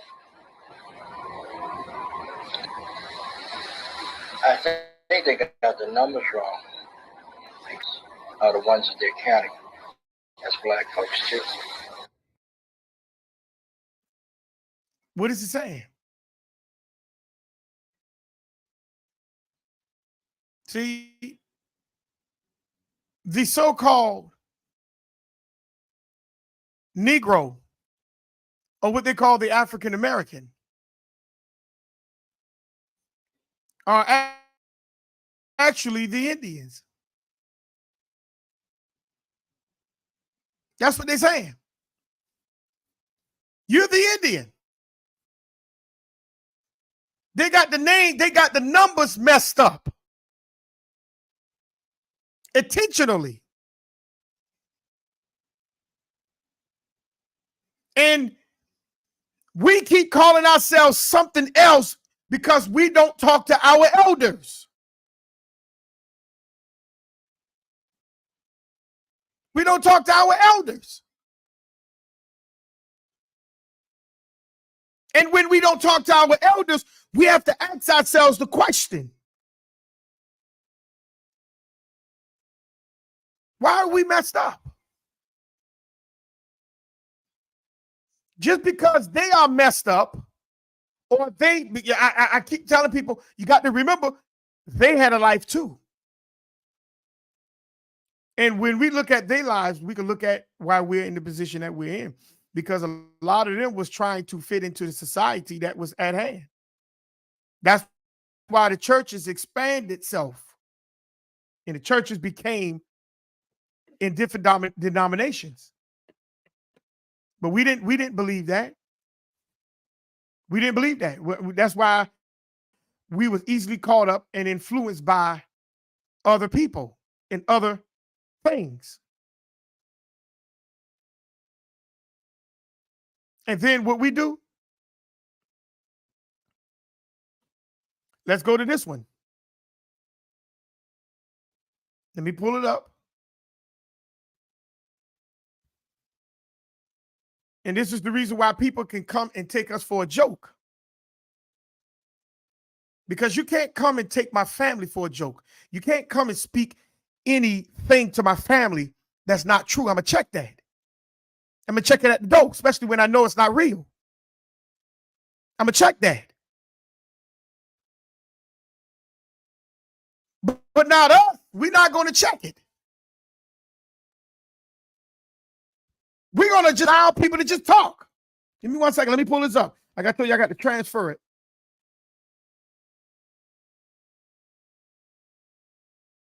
Let me see. Let me make sure I got it right.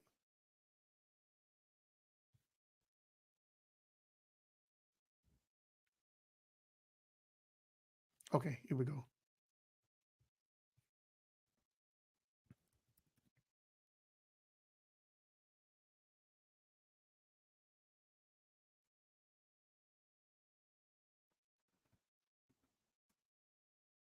We just can have people. We can have people just come up to us and tell us any kind of thing, man.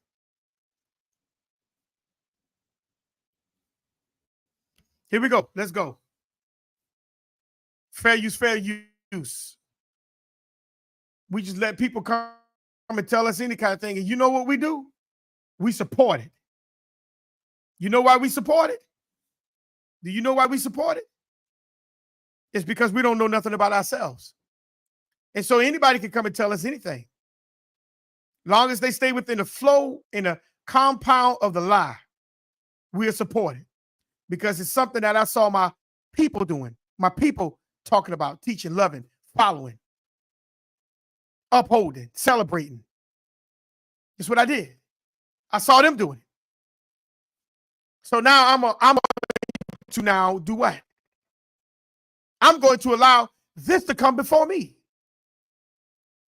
This is your president today. See, he faces question over civil rights activism. Let's go. Let's hear what this man says. When I marched in the civil rights movement, I did not march with a 12-point program. I marched with tens of thousands of others to change attitudes. And we changed attitudes. So now, notice he said he marched with tens of thousands to change attitudes. That's what this man says. Okay. It says 1987, Joe Biden claimed he marched in the civil rights movement. Let's go.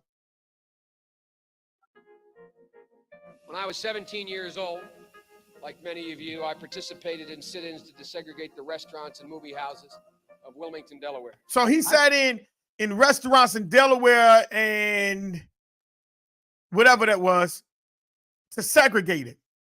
So you can eat in their restaurants. But your grandma and your aunts and your great-grandma cook way better than they people.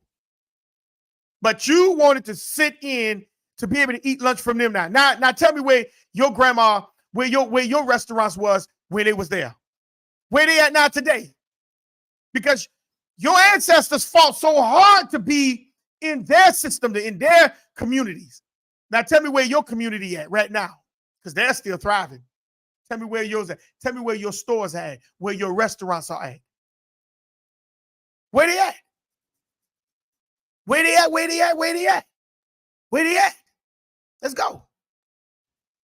I came out of the civil rights movement. I was one of those guys that sat in houses of Wilmington, Delaware. I came out of the civil rights movement. I was one of those guys that sat in and marched and all that stuff. He said he was one of them guys that sat in. A few months later, Biden disavowed the claim right before dropping out of the presidential race, meaning he lied. Let's go. During the 60s, I was, in fact, very concerned about the civil rights movement. I was not an activist. I worked at an all-black swimming pool in the east side of Wilmington, Delaware. I was involved. I was involved in what they were thinking, what they were feeling. I was involved, but I was not out marching. I was not down in Selma. I was not anywhere else. I was a suburbanite kid who got a dose of exposure to what was happening to black Americans when I'm in my own city. So now you telling me he was just a suburbanite Delawarean, whatever he call it, looking at your plight by them swimming. So he understood your plight by watching you swim. Listen to what they tell you. See, this is all a part about reading. You got to be able to hear what they are saying. He listened to what you were saying by you swimming. That's dumb as hell. Let's go. Now, notice what it says. Decades later, during the Obama era and more recently on the campaign trail, he started making the same claims again. Watch where he go. Let's go.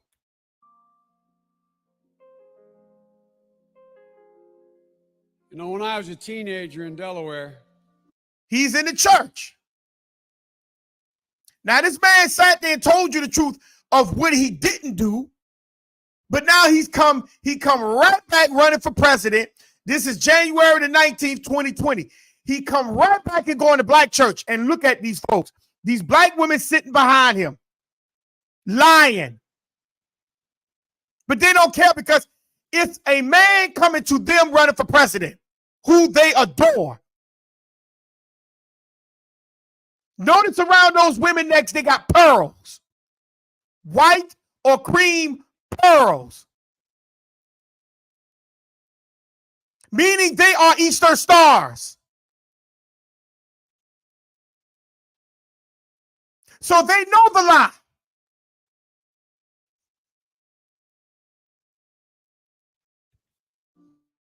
for real, I got involved in the civil rights movement. We have the 8th largest black population in America. Most people don't know that. And I'd go to 8 o'clock Mass, then I'd go to Reverend Herring's church where we'd meet in order to organize and figure where we were going to go, whether we were going to desegregate the Rialto movie theater, what we were going to do.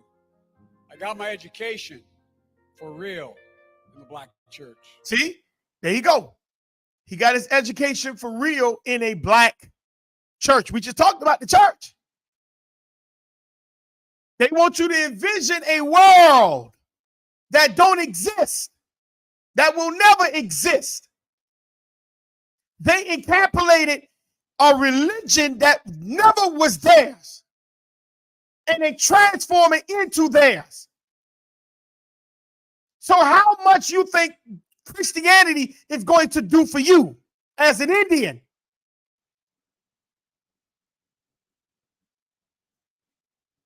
If Christianity never was yours in the first place, how much you think you're going to enjoy it today being yours?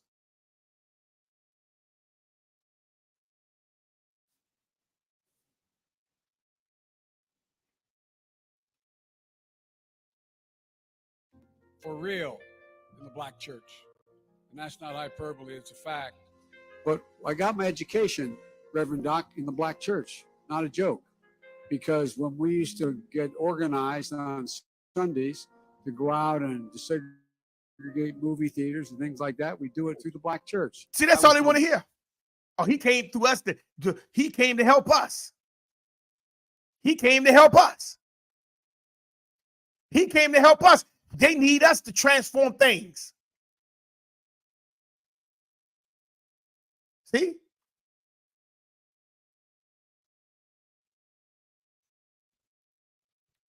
movie theaters. Look at the old man back there recording him. Joe Biden on my camera, man. Yeah, Joe Biden, man. Look, I got this man on my camera. Let's go. But through the black church. I was no big shakes, Reverend, in the civil rights movement. I was just a kid. I got involved in desegregated movie theaters and helping. You may remember Reverend Moyer in Delaware and Herman Holloway organized This is 2024. registration drives. January 18, 2024. Coming out of black churches. 2014, Sundays, figuring how we were going to move. In October, I was invited to the National Civil Rights Museum in Memphis to receive the Freedom Award. A thing when I sat in black churches in the east side of Wilmington getting ready to, and by the way, next to two Jewish rabbis, getting ready to go out and desegregate movie theaters in Delaware. I never, ever thought in my family.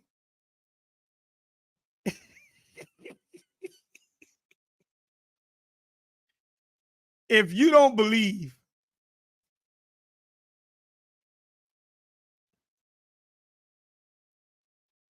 give me 1 second because the camera got to come back in. If you don't believe, family, that these folks play on your stupidity, then you're the biggest fool that they had enjoy ripping from limb to limb. They know they don't want you to wake up. That's why they play on your psyche. They don't want your last name being known. They don't want you to get into your history of you. That's why they say the black church is the most proliferated, dominated institution besides the HBCUs. Because those institutions is what's keeping you in the position that you're in today. Whereas that you can't pass nothing down if it do not go through the church. And this is the problem that we have. This is the problem that we have. This is the problems that we have.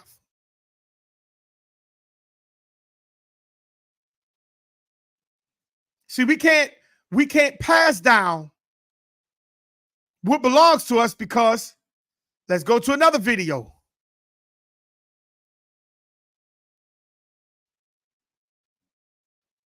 Let's go to the next video. Make sure I get this in.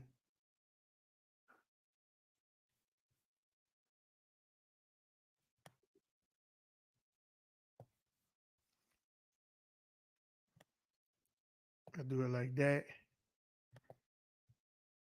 Okay, copy. Let's go over here. Okay, now let's go to the next one. Let's see how far we go now. Make sure my likes match my views, please. Make sure my likes match my views. Make sure if you haven't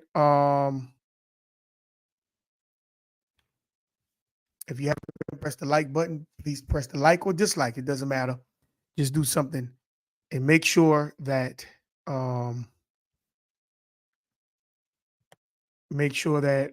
you subscribe to the page if you haven't. And also, if you would like for someone to hear this message, you can also share the page with them as well. But make sure you press the thumbs up or thumbs down to allow YouTube to push YouTube this channel through YouTube algorithm. Without you, this channel will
Okay, I appreciate it, Sister Lepore. Thank you. Now, how is it that now something that never belonged to you now belongs to you, and you can control it when it initially never belonged to you? How is that? Let's go. Fair use, fair use. This is not my material. I don't claim no rights to this material. This is on the Fair Use Copyright Act of 1976, or 106 Copyright Act. This is for teacher purposes only. This is for educational purposes only. I don't claim no rights. This is not my material. So let's go. Fair use for your caboose. Let's go.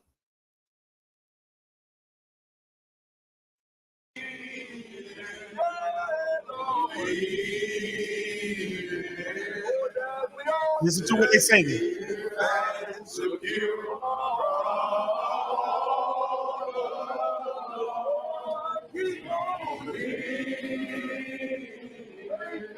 They're not going to teach you the truth.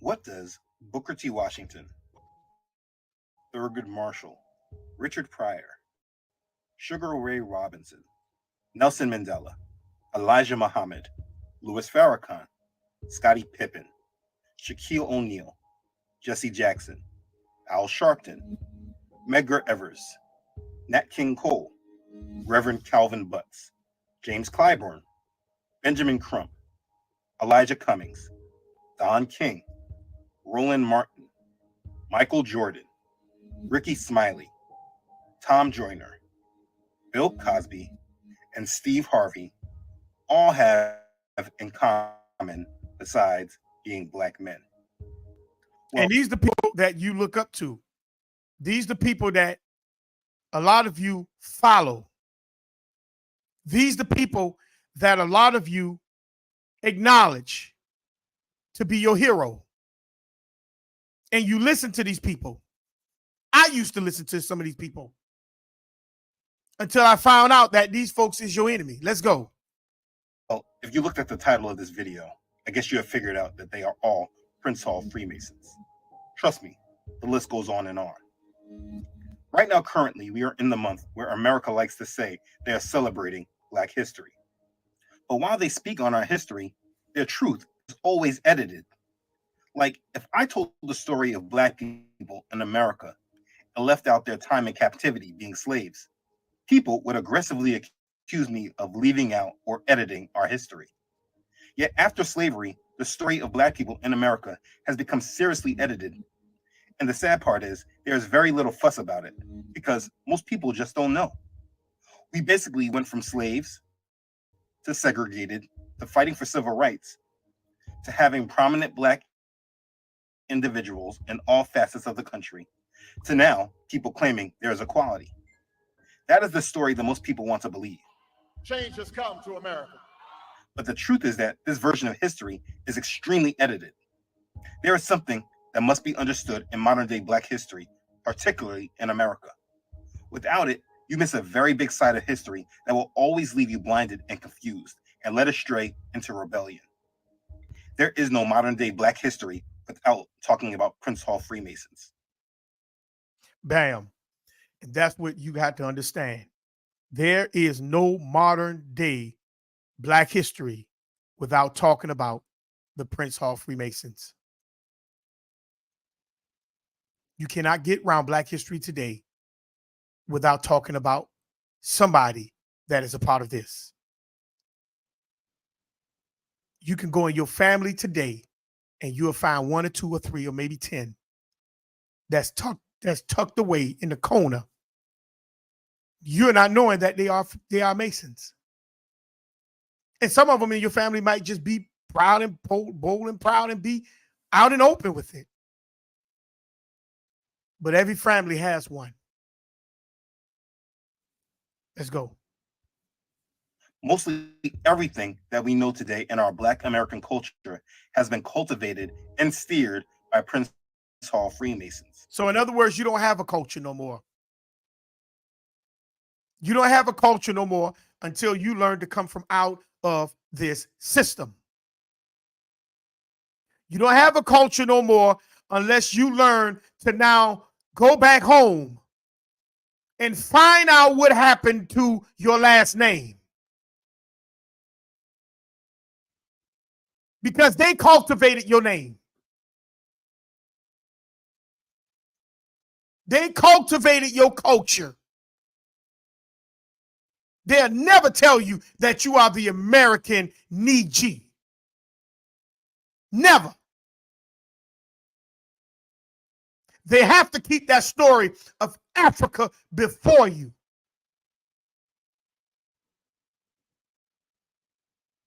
And this is your church.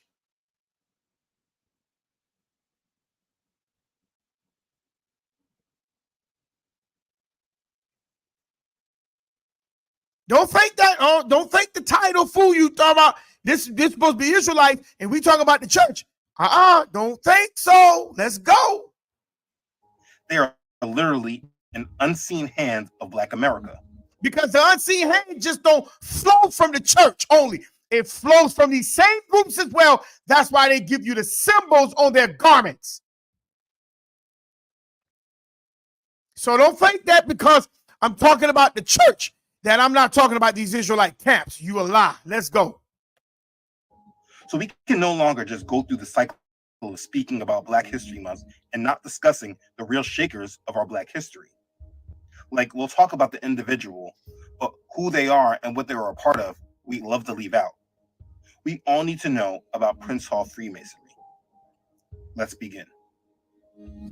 So a few weeks back, I did a video about what is Freemasonry. If you do not understand what Freemasonry is, I suggest you watch that video. This video is not about Freemasonry. Once you understand their structure, the symbols, who they serve, and why, you can then on your own form your own educated opinion about the religion/organization. The unfortunate truth is that too many people form their opinions without this information. That information is important to know, because if you do happen to step on this side of the information and then recognize how much influence Freemasons have had on our culture and way of life, how many prominent men of our society have been Freemasons, the information may be used as a recruitment tool for them because they frame it all as accomplishments and stories of empowerment. But understanding Freemasonry and then understanding the true bloodline of many of these men who became Prince Hall Freemasons, it moves from a vantage point of empowerment and success to now seeing people just plainly selling out. But our history today, unfortunately, has made heroes out of those we should look at as villains. But again, now that's powerful. They made the ones that's really your enemies became your heroes. And the ones that's supposed to be your heroes, they twist them and turn them to be your villains. So that's why I just try to tell you that that's the reason why you don't understand your last name, to have power in it. They want you to put your power, they want you to put your energy behind someone else's last name and make them powerful. Prince Hall, that's another man. Ricky Smiley, that's another man. Steve Harvey, that's another man. Roland Martin, that's another man. And notice these same men that I'm calling out and much more tell you to support the who? Democrat Party, which is another organization outside of your own house and outside of your bloodline. They don't never teach you or tell you to support and learn about your last name. They'll never do that. And notice Ricky Smiley, Steve Harvey, and all these folks talk about the Black church. Because they know that the Black church is only going to give you a vision of hope, of power. But if you ever found out the power that's in your name, your legacy, your lineage, your bloodline, they'll become irrelevant.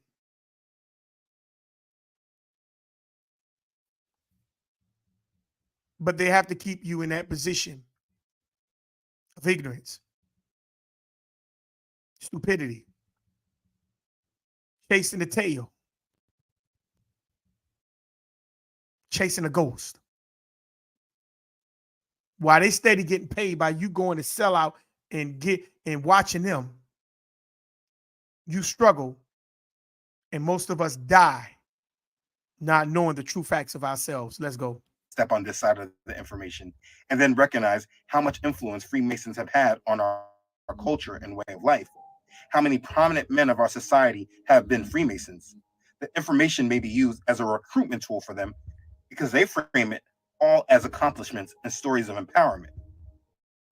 But understanding Freemasonry and then understanding the true bloodline of many of these men who became Prince Hall Freemasons. So you notice it say, know the true bloodline of these men.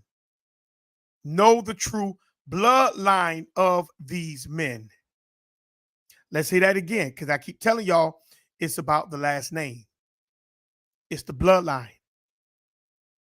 Let's go. The unfortunate truth is that too many people form their opinions without this information. That information is important to know because if you do happen to step on this side of the information and then recognize how much influence Freemasons have had on our culture and way of life, how many prominent men of our society have been Freemasons, the information may be used as a recruitment tool for them because they frame it all as accomplishments and stories of empowerment. But understanding Freemasonry and then understanding the true bloodline of many of these men who became Prince Hall Freemasons, it moves from a vantage point of empowerment and success to now seeing people just plainly selling out. See, when you realize the bloodline of these people, they use that empowerment. They use that organization to empowerment to now people just joining it in order to just get by and to be above the actual bottom people at the bottom, which is you and me. That's what they do. They use it to empower themselves, not you. But our history today, unfortunately, has made heroes out of those we should look at as villains. But again, this video is not about Freemasonry. We need to discuss the hidden role the religion/organization called Freemasonry has had on our society as a whole. Because whether you know it or not, Prince Hall Freemasonry is a backbone of the Black community. And even if you are not part of the Black community, you must understand there is an edited side of the story that we are being told. So this is your backbone. This is your backbone to your community. Prince Hall Freemasons. That's why I told you. And you see them Eastern stars right there on the side? That's why I told you. You can find one of them in every family that's so-called Black. This is not rocket science, family. This is not rocket science. I'm sure many are not aware that in Black America, since the ending of the Civil War, Freemasonry was used as a tool for cultural improvement and advancement. I just told y'all, the night before Christmas and all through the house, there was not whatever, not even a rat. And Lamont say, no, it's supposed to be mouse. He said, no, in the ghetto, it's a rat. I just told y'all they bring things in front of you to thinking that you can use those things to empower you. First it was the church. Now it's the Freemasons.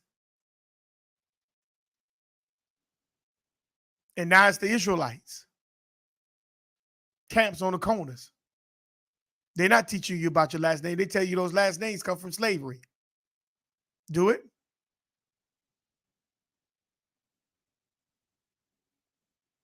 Do it. Because we're talking about right here, right after the Civil War. Let's go. We need to discuss the hidden role the religion/organization called Freemasonry has had on our society as a whole. Because whether you know it or not, Prince Hall Freemasonry is a backbone of the Black community. And even if you are not part of the Black community, you must understand there is an edited side of the story that we are being told. I'm sure many are not aware that in Black America, since the ending of the Civil War, Freemasonry was used as a tool for cultural improvement and advancement. It is what Blacks in America clung to as a source of equality, freedom, and justice. As organization called Freemasonry, you must understand there is an edited side of the story that we are being told. I'm sure many are not aware that in Black America, since the ending of the Civil War, Freemasonry was used as a tool for cultural improvement and advancement. So Freemason was another of your cultures of improvement, not just the Black church, but Freemason, to advance you to where you need and want to be.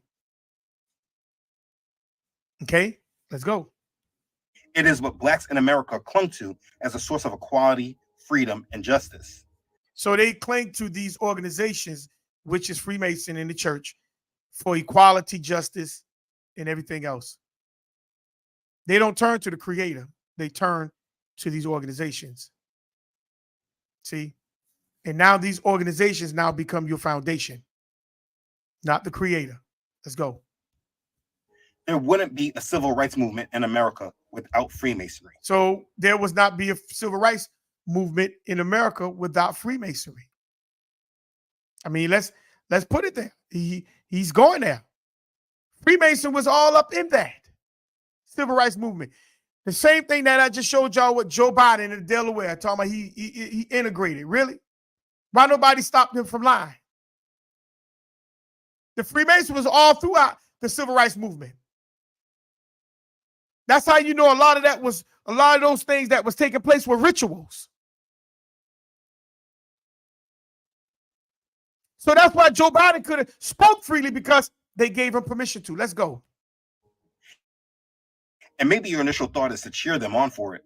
But what if these goals and movements were less about equality and freedom and more about rebellion, walking away from our creator, and a different form of slavery? There you go right there. He just summed it up.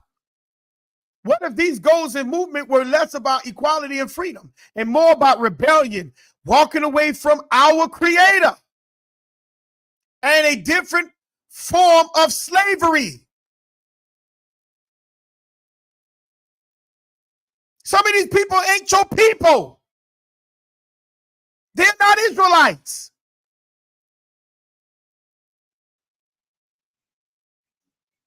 But we look at them as if they are because of color, skin tone. They live next door to me.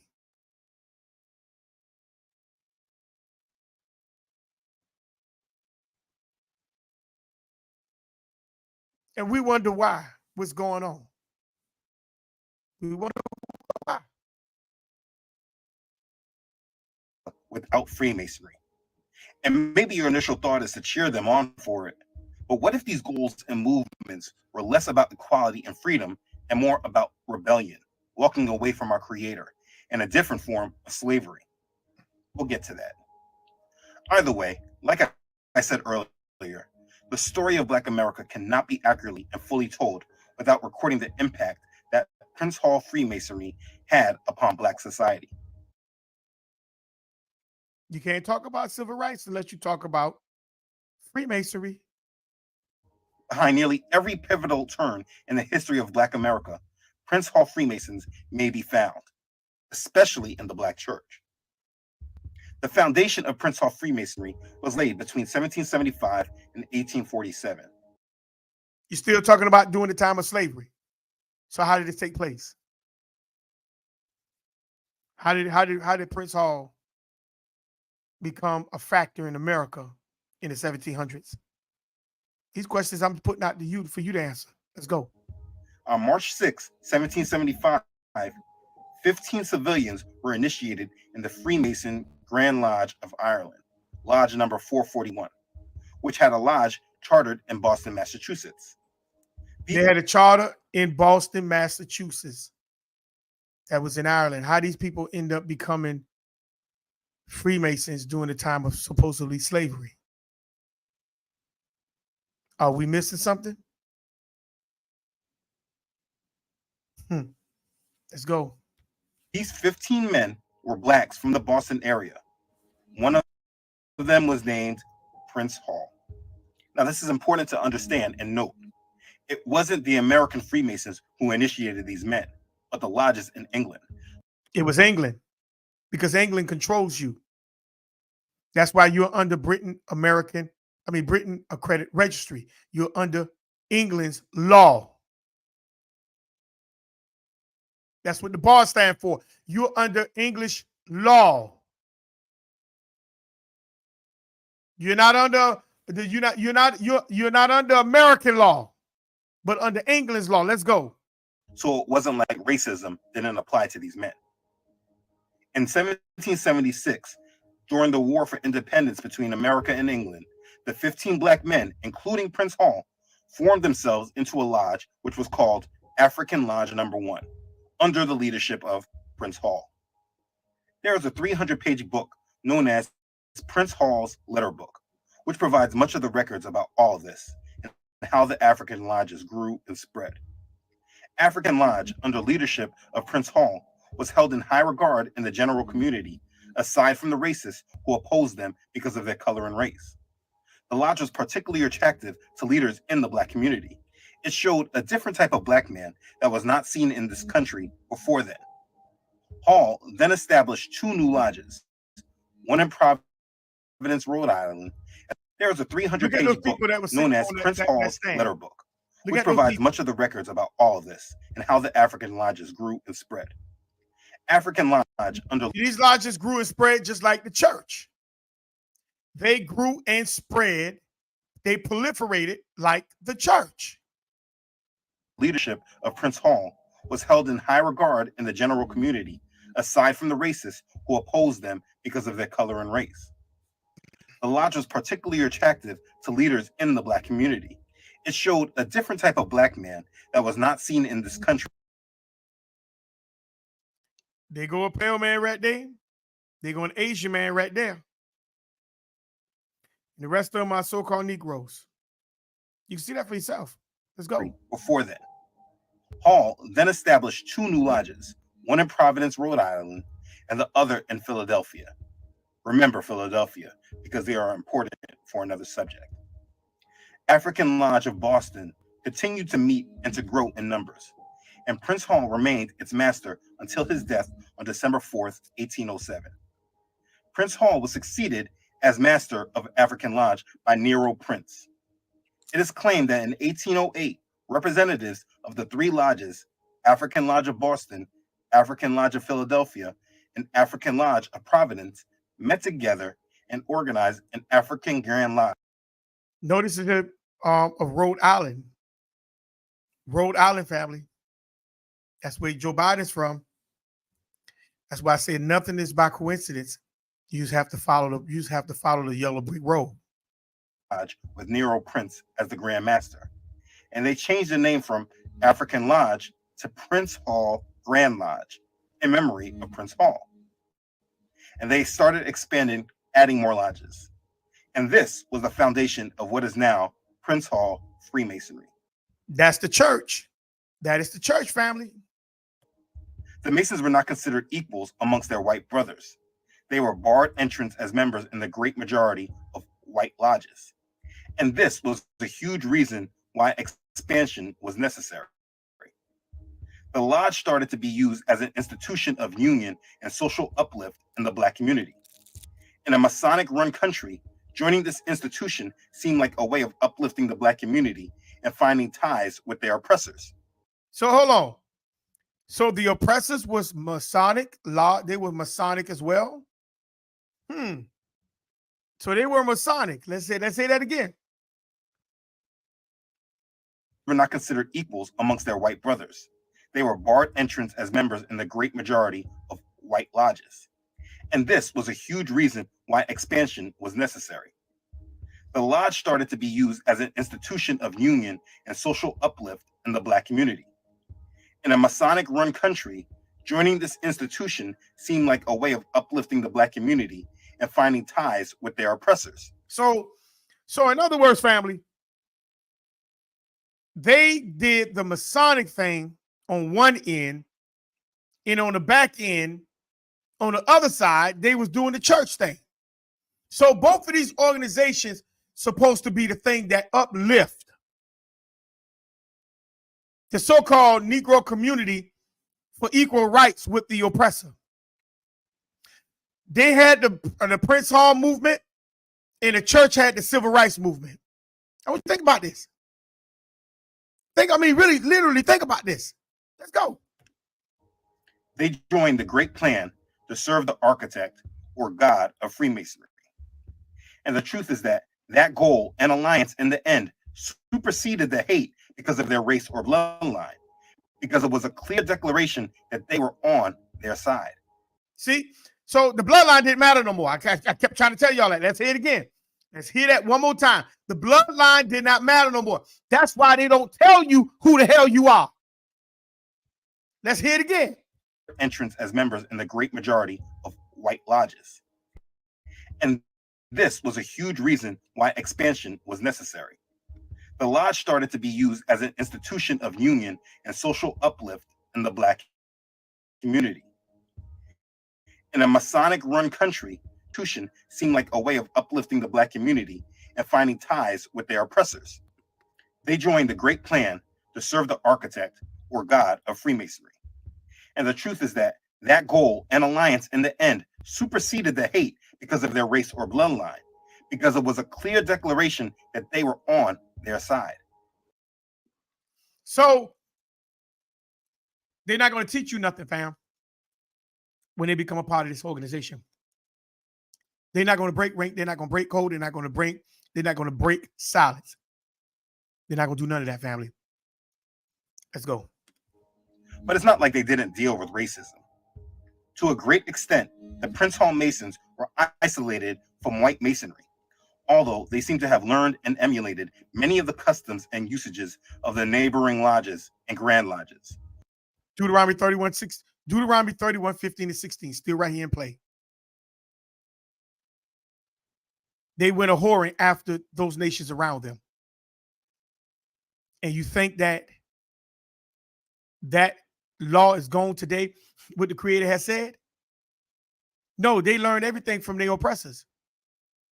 It ain't just the white man. It's the Negro that came here to conquer you. You sided, most of the people sided with them. In fact, most of them probably are them. The ones that came here to conquer. So that they may speak in general terms of American Masonic practice without having to distinguish between Prince Hall and mainstream when comparing other countries. The foundation that Prince Hall laid was the beginning of the rise of the Negro in America. Yet this story is seldom told in our history books and in our schools. So this is supposed to be the rise of the Negro through Prince Hall Freemason. I wonder why, if it was such a noble and admirable thing. But I digress. There's a lot of details on how they grew and spread their membership around the country, but the details are inconsequential. They grew and gathered Black men into the Masonic traditions. Here's the thing that needs to be understood. At this point, we'll see the foundation of where confusion comes in the Black community. If you take a look at the Black community today and you see leadership, you'll see it in many different types of roles: business leaders, politicians, civil rights leaders, etc. But it was not always so. If the white Masons were in power and they had a problem with even recognizing the Prince Hall Masons, then it's obvious that moving into those high roles in American society would take some time. So what did the Prince Hall Masons do? Because they were still leaders in the community. There was a huge attachment to the Black church. And if you ever want to understand how things are so bad in the church today, you should know that from the start, when the foundations of the church in America were being built, it was already contaminated. Many of the Black churches across the country were being run by Freemasons. So when that sister said in our last video that the Black church was there to help bring equality and etc., and they transformed the church into the things to be able to help birth the Black community, the Black church was already being ran. It was set up by a Freemason. That first guy that set up that Episcopal church was a Freemason. So the church was already contaminated from the foundation. So if they already contaminate the church, what makes you think the church is going to teach you the truth about your God, about your culture, about your power, which is your last name? What makes you think the church is going to do that? How about these Israelite groups? How many of them telling you the power that's there's power that's in your last name? Go home and talk to mother and father. I mean, father and elder. How many of these Israelite groups telling you to do that? Or they're telling you to stay away from your family because they don't believe in the truth? How many of y'all? I mean, I'm listening. How many of y'all do that? They tell you to do that.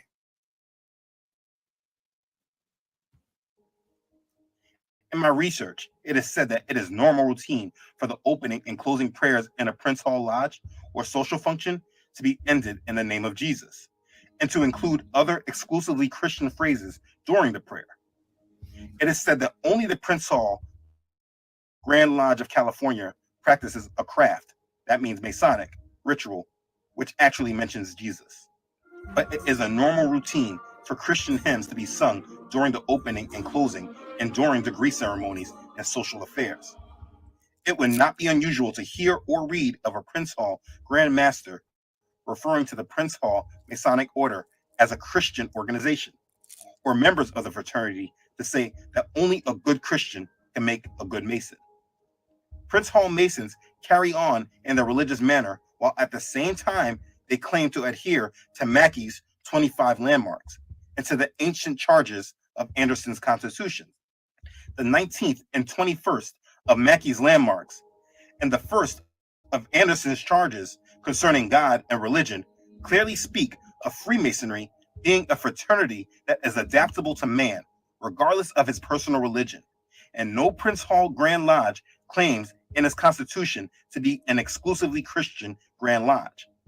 I mean, there are some non-Christian members, mainly Muslims, from the Nation of Islam. Some of you are Masons, Shriners, studying the secret wisdom of God in your lodges. But your lodge is a little different from the white folks' lodge. And they are accommodated, at least to the extent of being able to use their own book of faith at the altar. It's ironic, because in his book, The Secrets of Freemasonry, Elijah Muhammad writes, a Mason cannot be a good Mason unless he knows the Holy Quran and follows its teachings. This book is the only book that will make a true Mason. Oh, but I don't want to get off track. The point I am making is that Masons have completely infiltrated the Black church. This is not giving credibility to the other churches in America, because they have been infiltrated as well. And for many of them, I believe they're even easier to tell.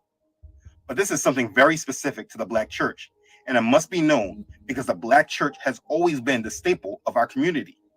And there are things that our parents and grandparents and great-grandparents just did not know because it was being hidden from them. Now, if they actually followed the word and aligned it with what they were seeing from the pulpits and organizations, perhaps things wouldn't have gotten so crazy today. That's why I was saying, and I read the scriptures. Let's go to Ecclesiastes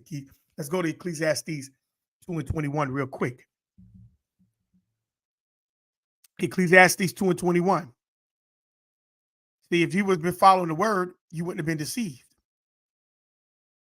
The church would have never took off and got off the ground.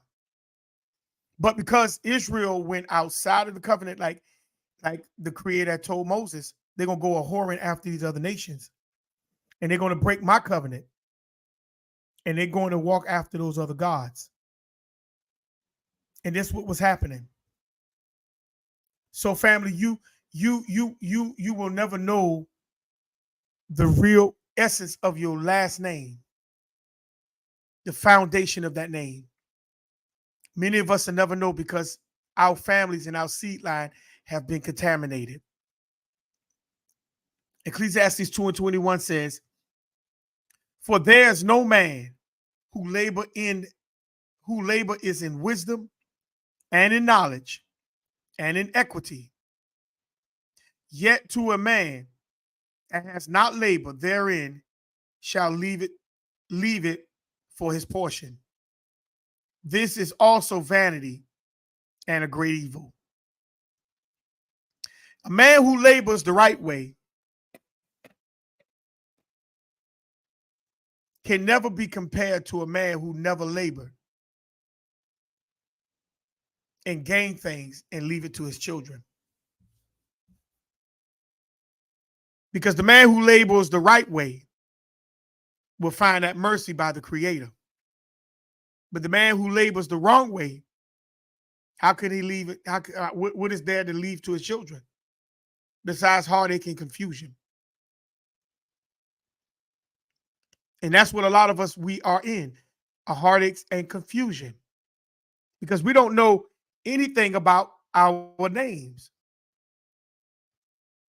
We don't. Oh, but I don't want to get off track. The point I'm making is that Masons have completely infiltrated the Black church.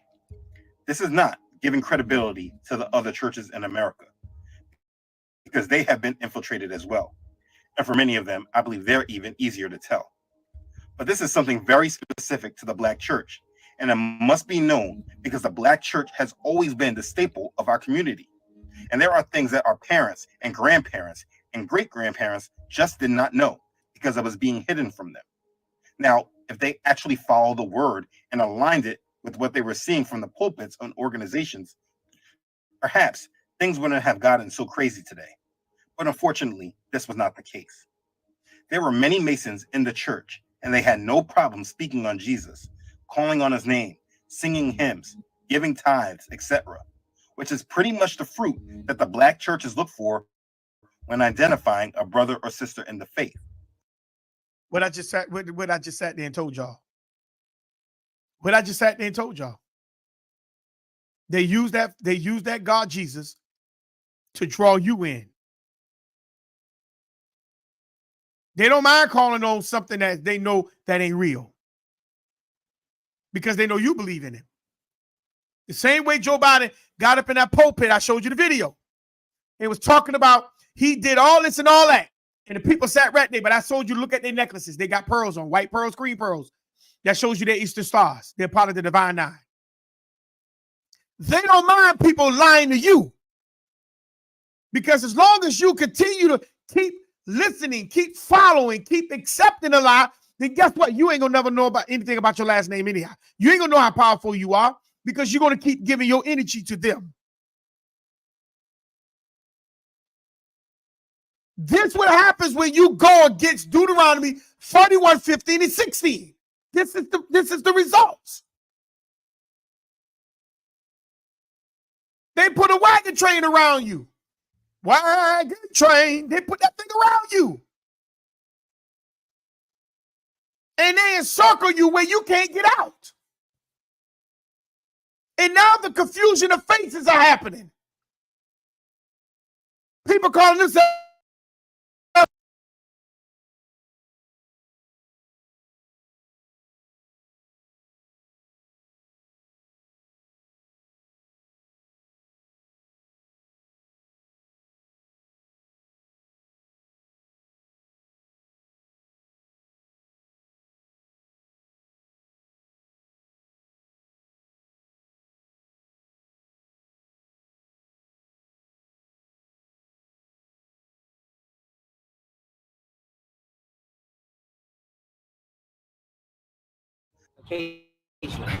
So on behalf of myself and the St. Paul Church family, we would like to say thank you, thank you, thank you. As we depart from this place, but never from your presence, we pray that the communion of the Holy Spirit will rest, rule, and abide with each. Though these Masons have taken oaths and pledges and have done rituals that completely contradicts the scriptures that they say they believe in.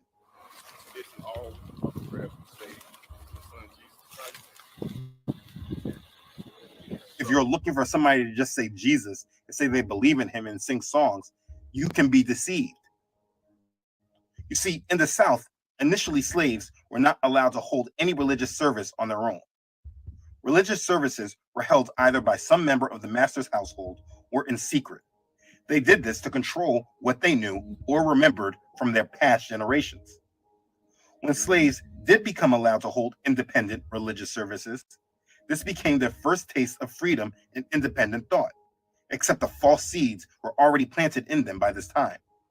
The church really served as a guide for moral conduct and control for blacks, not actually preparing the bride for the true Messiah.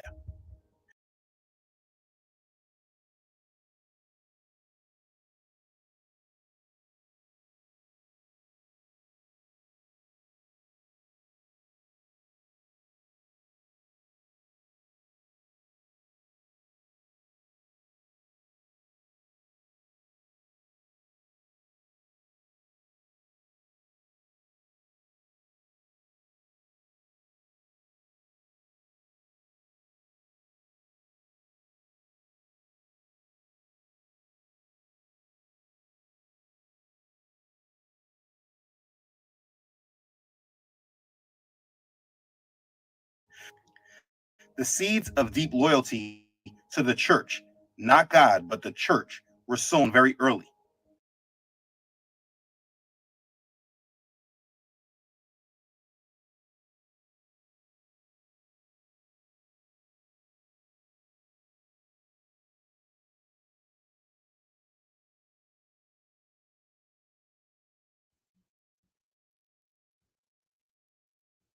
All right, my fault. Um, let me go back up. Okay, let me get the comments.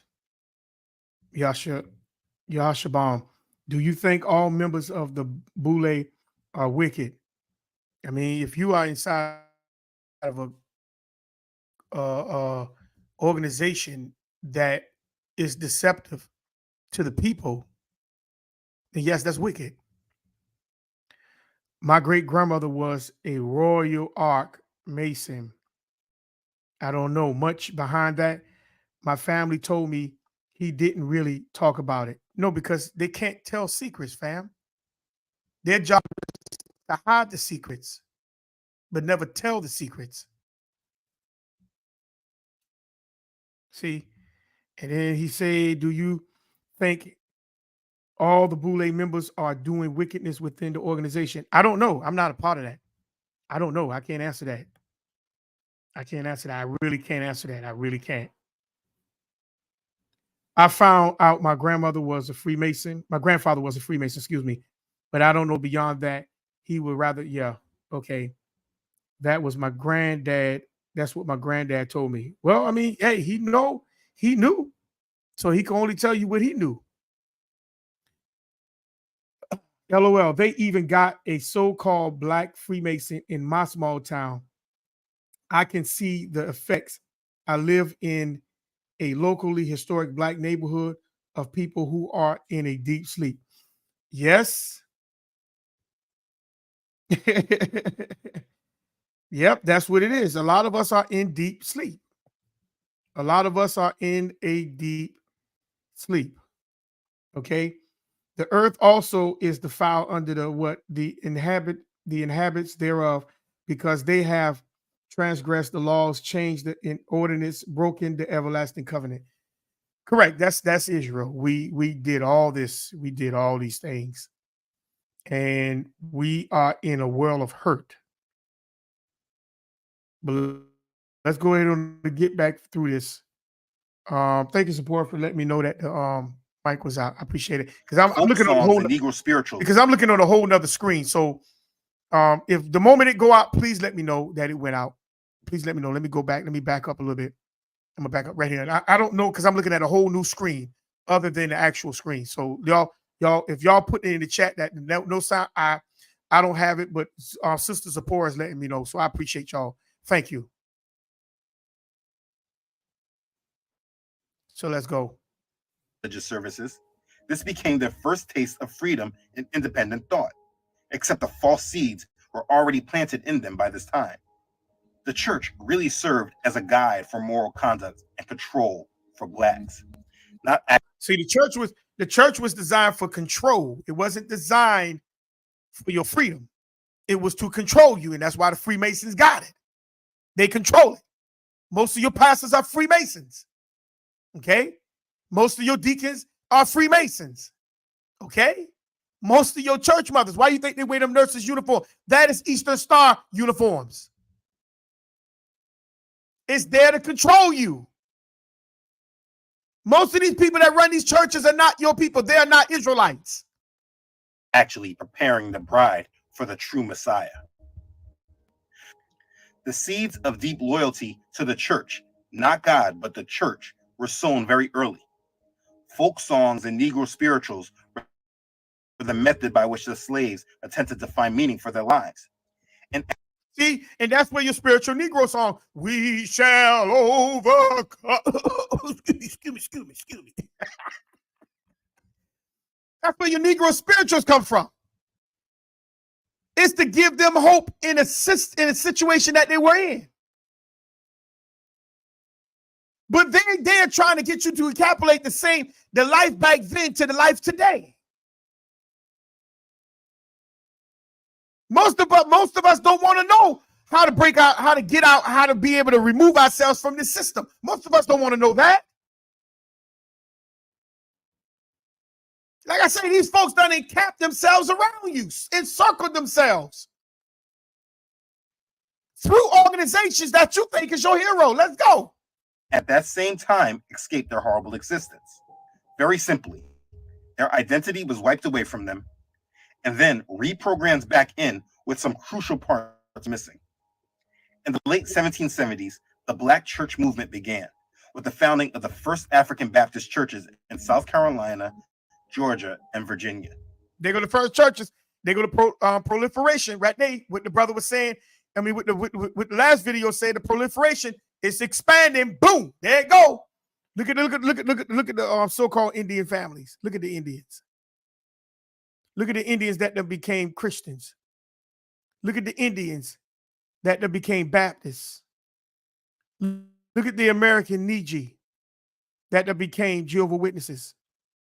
Look at the American Niji that became holy. Look at the American Niji that became everything else except his last name, his or her last name. They believe in everything else except his or her last name. They follow everything else except his or her last name. So now that building behind them is their legacy. What's being preached in that building now becomes their center point. And all these Nijis right here are dead to the covenant of the Creator. Let's go. A key factor in the Christianization of Prince Hall Freemasonry was the founding of the African Methodist Episcopal AME Church, which is, we talked about that, but he's going to now come in from another angle from the last video by just saying the Episcopal African Methodist, or the AME, African Methodist Episcopal Church, was born. But let's go into this way where he's about to go at. Let's go. Church in Philadelphia in 1816 by Richard Allen. This was the first national organization created by Blacks. Richard Allen was a Prince Hall Freemason. He founded the AME. Did you know that the AME was founded off of Freemasons? So if the AME was founded by Freemasons, what you think the organization is going to be? Freemasons, Eastern Stars, Divine Nine. You got to go through rituals to be a part of their group. Let's go. The AME is a Masonic church organization. I just sat there and told y'all. But you think it is a church. You think it's there to get you back in covenant with the Creator. Because you had that same narrative that I had when I was a little boy. about Santa Claus, about the Easter Bunny, until I started getting older and realizing my house don't have a chimney. And a bunny lay a choir in a football team. I started seeing the actual reality. So from that point, either I had to wake up or I had to lay back down and sleep back into Alice in the Wonderland.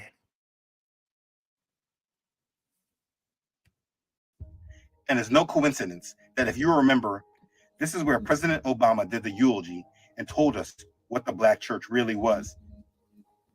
The church is and always has been the center of African American life.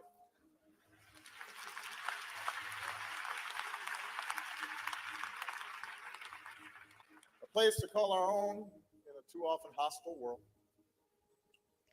A sanctuary from so many hardships. They have been and continue to be community centers where we organize for jobs and justice. Places of scholarship and network. That's what happens in church. That's what the Black church means. And then he sang Amazing Grace, drawing everybody in. How sweet the sound. Anyways, it is said that during Richard Allen's time, nearly every Black in the Philadelphia area was an African Methodist Episcopal Christian. Bam. Look at them DGs. Became Eastern Stars and Freemasons. Look at it. So when they became that, then tell me what happens to their last names. Because their last names don't matter no more. It's the organizations that matters. And that's why you don't have family reunions no more. That's why you don't have family get-togethers no more unless it's on these pagan holidays. They're quick to serve those, but they will never look into Leviticus, the 23rd chapter. But guess what? Like I just told you, Israelites are not all Israelites. The same way these folks have infiltrated the church. Well, excuse me, the same way they have infiltrated something that belongs to you because you gave up what belongs to you. They created institutions that look good, but ain't no good for you. I got a scripture for that in a minute. In fact, let me get it. Let's go to Job, the 6th chapter. I'm going to hold on to this other one. Let's go to the book of Job, the 6th chapter. Let's crack this one right here real quick. It look good, but do it taste good? It sounds good, but when you taste it in your mouth, what you say? Job, the 6th chapter, verse 5.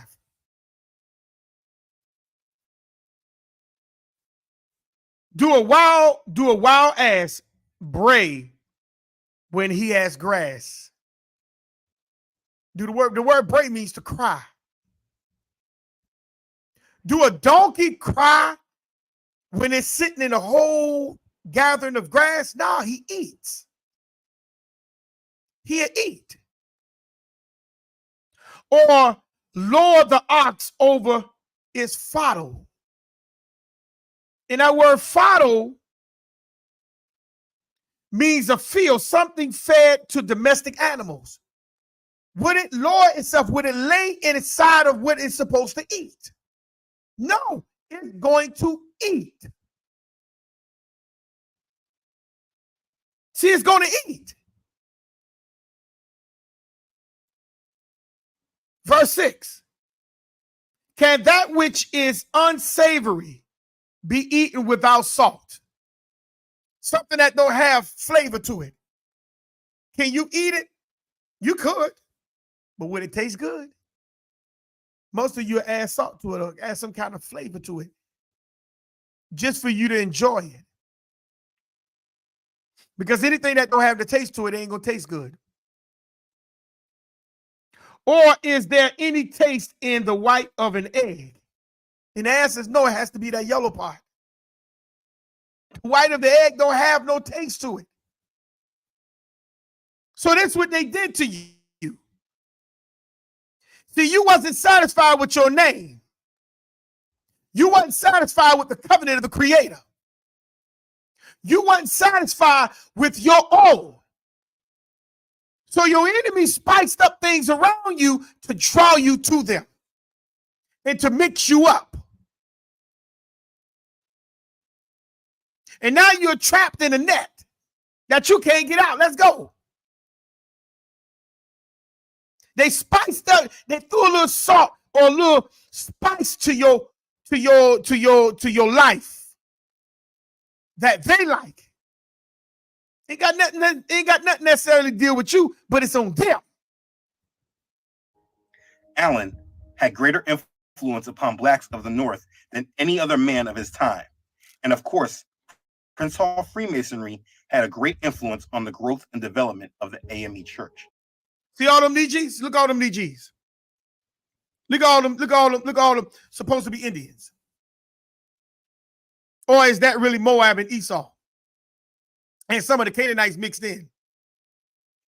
Your enemies, part of the 7 nations. Is these the 7 nations mixed in with Esau and Moab? Huh? Parading themselves to be you? Is this what it is? Because they got to show you who they are. They can't hide it. The point is you just don't want to realize it because they look like you. Because you got a lying camp go around telling you Esau is the white man. See? Which one is it? Let's go. Now, it's not just the AME Church. They did infiltrate the Baptist churches as well. Oh, so they infiltrated the Baptist church. So now your Baptist churches are Masons.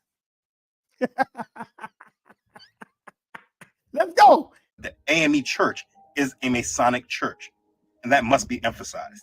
So in other words, the AME Church is a Masonic lodge where they gather at for the service to deceive you. Let's go. The Black church in America has always been infiltrated by Masons. So there's no coincidence how over time the faith and truth have been lost. The leaders in the Black communities have always been religious figures. And from slavery until integration, all the Black community had to lean on was the church. And the lodge and these bodies often met in the same facility. So in other words, they say all you had was the church, but where was the Creator's laws? When we left the covenant, these folks knew you left the covenant. So they used their people to infiltrate your people. And they needed you not to remember your last name. They needed you not to remember your bloodline. They needed you not to remember your heritage and your covenant to the Creator. So they infiltrated you. And now they got you spinning on your head like a bottle top. Let's go. This is the real truth about the Black American experience. This is why we have seen so many of our leaders come out from the church. From the Masons. From your enemies. Representing who? You. Let's go. The Reverend Al Sharpton. The Reverend Jesse Jackson. Masons. The Reverend Masons. Calvin Butts. Masons. The Reverend Martin Luther King Sr., father of the civil rights leader, Jr. All Prince Hall Freemasons. There you go. See, I just said they told you, Masons. They're Masons. But you don't believe it. I've done a lot of digging to confirm Michael King, I use his real name, if he was a Freemason or not, but I have not been able to confirm. But that's not an endorsement of him. That's just a part of him not confirmed or not known. But he is, and he was a part of the Divine Nine. He was a part of a sorority. That's still part of Masonry. Let's go. but he had many affiliations because his father was one and he spoke at many Freemason lodges. So there you go. He was affiliated with them. He's another subject we cannot discuss until the information is layered. Either way, the point I am making about the church is that it has been infiltrated, and they have used the church to push agendas that are contrary to Scripture. So when he say the church, I want you to take a picture in your mind and say the Israelites, because the Israelites are the Nijis, the aboriginals of the American soil. Not no slaves come from Africa. So they infiltrated the Israelites to make you go contrary to Scripture. These are your enemies that sits right up amongst you in your face, and you don't even know what they did. When understanding the infiltration, it's no coincidence how we have gotten to the point that we are in today, with the church ready to accept the one world religion. Because those are your enemies. That's the reason why. That's the reason why they'll never tell you and teach you about your last name and the power in your name. They always keep you in a subject, in a subservient form. But they steady getting paid. They steady living good. But you living as a last class citizen. They have slowly mixed in their Masonic teachings in with the church and have diluted Elohim's word so that the faith today is unrecognizable to the masses. Don't get me wrong, the blame is not completely on the Masons, but you can definitely see how the influence has manifested and brought confusion and rebellion towards the Most High. There is probably no other branch of Freemasonry in the world so closely interwoven with the history of one race and one country as the Prince Hall Masonic Order. We all know the history that on July 4th, 1776, the leaders of this country issued a Declaration of Independence stating, 1, that all men are created equal and are endowed by their Creator with natural and inalienable rights, which no man or government can bestow or take away. 2, that to secure these rights, men create civil communities and civil authorities who derive their just power from the consent of the governed. 3, that members of the community are colleagues, not subjects, and that legitimate government consists in the communion of equal laws applied equally. Black slaves, to their detriment, actually fell for and believed that this declaration also applied to them, and then rushed into action and began to organize the first phase of the Black struggle to freedom. But see, what it was talking about was the Indians. That's why if you go and type up, and I think I gave this to Brother Trey, America was at war for 222 years. And you'll see that they were always fighting the Chickamauga, which is the American Niji. They were always fighting you. And they never stopped fighting you, not even till this day. So we allow them to come in to set up organizations for us. But it was really against us.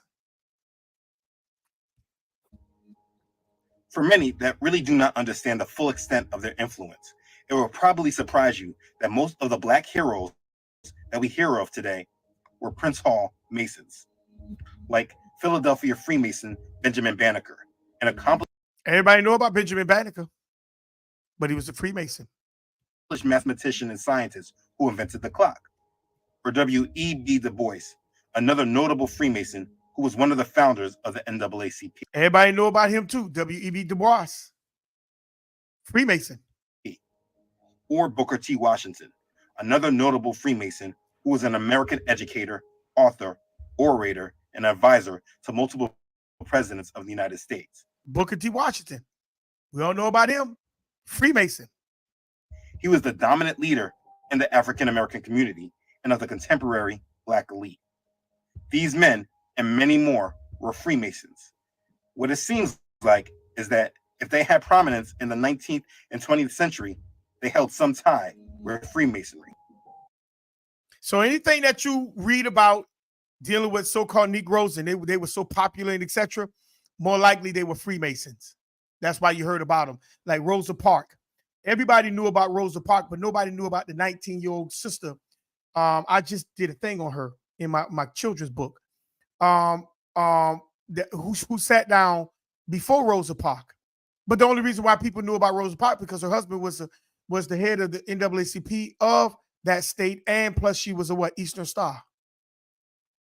That's the only reason why. Other than that, it wouldn't have been no big deal. And these men and many more, because of their integration with the Masonic system, wanted to be looked at as fair and equal. Imagine and then understand.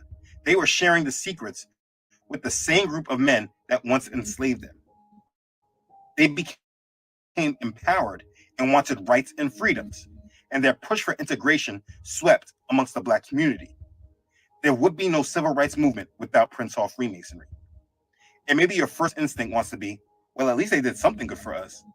As a believer and putting the Most High, Yahuwah, and your faith in him, if you put him in priority over our racial struggles, if you look how they have used civil rights against us, tying things that are an abomination to the Most High along with our civil rights, LGBTQ rights, Black Lives Matter, while also using it to push tolerance for a blending of all world religions, most, I'm sure, would love to go back in time and tell them, don't do it. Well, that's how I feel. Anyways, like I was saying, our heroes of the past were Masons and had other purposes that were never revealed in the open, as this is what a Mason has, a duty to spread the light.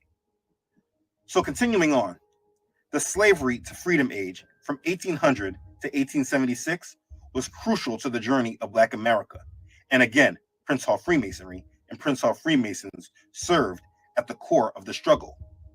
The founding of many universities and mutual aid societies for Blacks, financial institutions, the gaining of political power, the Underground Railroad, the Civil War, the Emancipation Proclamation, all were directly influenced by Freemasons. See, Freemasons had everything to do with everything that was around you. Everything that you learned, things that was around you, and everything that impacted you were influenced by Freemasons. This is very important. Let's go. Fast forwarding a little more in time, a subject Black people love to discuss is Black Wall Street. Now, don't get me wrong. Now, check what this happened out. to them was a tragedy. But you should know that Prince Hall Freemasonry was strong there. You cannot leave them out of the conversation when speaking of the Black experience in America. In his book, A History of Freemasonry Among Negroes in America, Harry E. Davis records that Black Freemasonry during the slavery to freedom age took a very high interest in three institutions: the church, slavery, and education. And you wonder why you keep learning lies and they keep pushing the lies.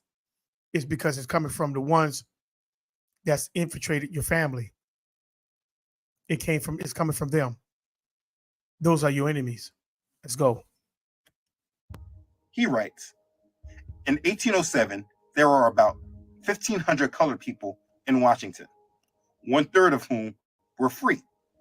A small group of these free men established a school and later became the founders of the First Masonic Lodge. They also organized a beneficial society under whose benevolent guise they operated a station of the Underground Railroad. In 1823, a few of these men were initiated in the Colored Lodges of Philadelphia, and in 1825, they were chartered into Social Lodge Number 7.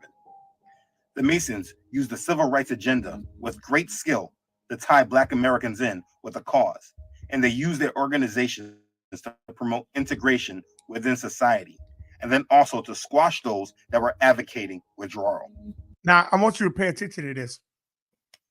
Remember, Prince Hall wanted to be a part of the white Masons charter.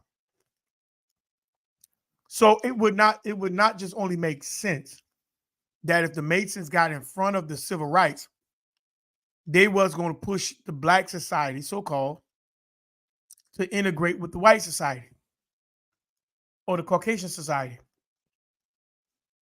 because they was trying to integrate with those folks anyhow as lodges. So why would they not push that whole society, the whole society that looked like them, into what they were trying to do Masonic wise? I want you to pay attention to that. Let's go. People like Marcus Garvey. Through the early 1800s, slavery, the Civil War, Reconstruction, and post-Reconstruction Southern white supremacy, Prince Hall Freemasonry spread and solidified. By 1900, there was either a Prince Hall Grand Lodge or a chartered lodge operating in nearly every northern and southern state. There you go. So now it spread, it proliferated. The same way like the churches. I bet you if you pull up the churches charter map and put it right next to it, you see that there was churches there too as well. Everywhere Prince Hall, everywhere Freemason Hall is, there's a church. Because both go hand in hand. Because the Masons runs the church. Let's go. In some Western territories and states. And don't think that because I'm saying the church, I'm not talking about these Israelite camps as well, because the Masons runs them too. Let's go. And Muslims as well too. By 1910, Prince Hall Freemasonry had created a national Grand Lodge. The state Grand Lodges were meeting annually, and work was being done to unify all of their rituals. During the post-Reconstruction era, the Black Masonic Lodge, along with the church and colleges, played a huge role in the subculture that went unheard and unseen by white America. See, so now they're bringing you a subculture, something that underlines you, undergirds you, it catches you. So once when you fall, boom, that culture that they done solidify underneath you catches you, and then it grabs you and holds you. Now they don't see you no more; they see the culture that grab you and now is holding you. Again, this was often happening through the same men who were operating the lodges, leading in the churches and colleges and other fraternal groups. They created a Black community life that revolved around meetings, along with social and political maneuvering for all the members that belonged. They focused on integration and did this through a focus on economic strength by establishing retail stores, banks, hotels, newspapers, and insurance companies. It was about integration, family, to these people. It was about integrating family to these people. It wasn't about nothing else but integrating. These men, who later sold out to the same oppressors who once enslaved them, now became our heroes, and over time became what we were actually striving to be like. They were the standard, and that's really crazy. Yep, and all these people that we admire are the standards that we follow, that we idolize, that we worshiped. Everyone want to be like Mike. Yeah, man, I'm Shaquille O'Neal. Everybody wants to, we idolize these people, but we don't realize that these people are Freemasons. They're Freemasons, family. Some of the main fraternal groups that were established, either before the Civil War or during or after Reconstruction, were the Odd Fellows, Galilean Fishermen, Nazarites, Colored Knights of Pythias, Knights and Daughters of Tabor, Grand United Order of True Reformers, the Independent Order of Good Samaritans, the Improved Benevolent and Protective Order of the Elks. Some of the main fraternal groups that were established either before the Civil War or during or after the Reconstruction. And these are right here. Y'all check it out. Let me plug this right here while y'all checking that out. These people, they proliferated out. They expanded out, became many other different groups, family. See, so you got to pay attention to what these what they say, follow the money, follow the people. Let's go. The Royal Arch and the Order of the Eastern Star. I figured I'd list them in case you ever come across these groups. And believe me, as we move closer into modern times, you'll see a lot more. All of these groups served as mutual aid and support organizations and allow Blacks to exist in small worlds of their own. And along with the church, these groups produce community leaders and social circles. So you wonder where your political leaders are coming from? Here you go right here, family. Your political leaders come from these people. And you wonder why you don't never see these people, but these people got support because they got support among themselves. And you wonder why when they get up there, they don't do nothing. They have this thing called benign neglect because they're not your people anyhow. But you go and vote for these people because you think they are your people. But then when you realize and you do the research on these people, they don't come from your name. They don't have no ties to your name. They do not. Let's go. They gave the black communities sense of unity and independence. To be clear, that was really for those that were in the inside. And this is one way we saw the separation of classes within the black community. So there you go. He's telling you, this was only for them, not you. Civil rights was for them, not you.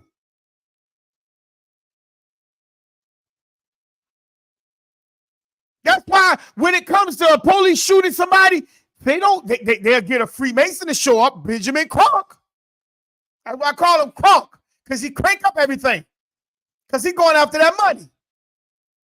Notice they don't get no regular attorney. They got to get a Freemason. To calm you down, that's when the Al Sharpton come up from the big one to the skinny one. Because they got to turn you down. See? We just never really are told why. We are told that it was about education. They would tell us that getting a good education will bring us success in this country. And this is what we were programmed to believe. A success in this country was actually more about the organization we were attached to and who we actually knew. So in other words, they don't make a difference for what you accomplish as far as like going to school and doing this and that, going there. It's not about that. It's about who you know and who you're attached to. That's why most of the people that goes to college, they join these organizations, the Divine Nine, because that's how they get through these doors and become successful in these organizations and these businesses, because all these businesses are tied to these type of organizations. The ones who ain't tied to this is the ones that's left out. Let's go. So there was always a big glass ceiling over us unless certain doors were opened by these fraternal organizations. I just sat there and told you, if you ain't a part of these groups, you ain't about to get nothing. That's why when you see these entertainers, they go and sell themselves out in order to get a deal. It ain't about the money they make. It's about the deal to be exposed. And when you realize that they have been through those deals, that they gave themselves up to be who they are, but they are part of those same organizations that sells you out. That's why they are easily to promoting that degradation music. That's why most actors are sitting there lying on their backs as men to act like women on movies, because the real man won't do that. But they had to already sold their soul into that position to be able to influence the men of that community to be able to follow in their footsteps. They have to play these roles. Let's go. So because of these fraternal organizations, education and economic growth ushered in the visible black bourgeois class. The class of blacks that distinguished themselves from the other blacks because they were wealthy, educated, and connected. The boule. Nigga, you boule, brother. You higher, bum. It's your boule right here, brother. The question that you asked. Let's go. These pocket of Prince Hall Masons adopted the bougie attitude and selected their members based on their class in society, and some with the paper bag test. These lodges, societies, and fraternal groups help solidify the black middle and elite classes that are still identifiable today. The spirit of the separation made it necessary to copy the white universities' Greek letter fraternities and sororities, and to create their own. Many of the founding members of the early Greek letter fraternities were also Freemasons. And of course, most of those fraternities are still in existence today. They are like recruiting tools for the underground, but we have to really discuss this at a later time. I can really go on in great detail with this history. They were in everything. Now, if you allow them to tell you, it's because of them why we have the freedoms and the acceptance in our society today. And that's really true. Our way of life would not be what it is today without Prince Hall Freemasonry. Again, that's really true. The real sad part is that we have so many people tied to this system that actually want to thank them. And again, this is how people are recruited. But if you actually take the blindfold off and look at what is happening to our world and how far we have moved from the Most High, you can definitely see a great influence that needs to be highlighted and then avoided. We do not want to assimilate with them, but pray for them and remove ourselves from their influences. See, that's what we're supposed to do, get out of their system. But you got to know your last name. They don't want you to know your last name, the history of your last name, but they want you to know the history of these organizations. Let's go. We about done with this video. Let's go. When I look at the world through open eyes, not programmed by the Matrix to see what they want me to see, I see men and women who sold out their God for acceptance in a demonic system that has an ultimate goal of enslavement. Deuteronomy 31, You 15. must understand Freemasonry to understand just how sinister this all is. But in the end, even if you do not fully understand Freemasonry, you should understand that the world is not as gray as many would like to think, and things are really black and white. Most of what we know today has been influenced by secret societies that have been moving the world in a direction actually fulfilling Bible prophecy. And this is why the Bible tells us, do not love the world or the things in the world. If anyone loves the world, the love of the Father is not in him. For all that is in the world, the lust of the flesh, the lust of the eyes, and the pride of life, is not of the Father, but is of the world. And the world is passing away, and the lust of it. But he who does the will of Elohim abides forever. That's 1 John chapter 2, verses 15 through 17.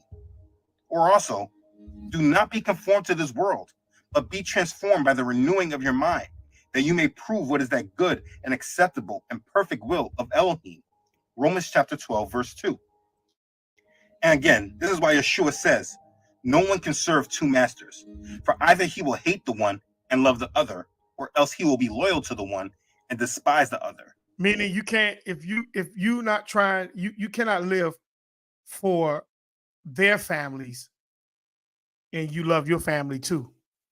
You're gonna either uphold your family or you're gonna uphold their family. Period, point blank. You're gonna honor their name or you're gonna honor your name. Period, point blank. You cannot serve Elohim and Mammon. Matthew chapter 6, verse 24. I can go on and on, but you get the picture. If you have watched my videos before, there should be an understanding of us not being of this world. So we're going to leave the video right here. Let's go ahead and leave the video right here. This is the thing that I'm telling you about. This is what I'm telling you about. You have to get to you have to get to the point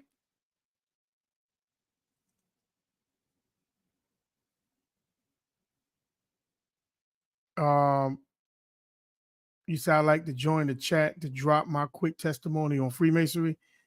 The link is in the chat. I'll drop it again. Hold on. I'll drop it again. Just give me a second.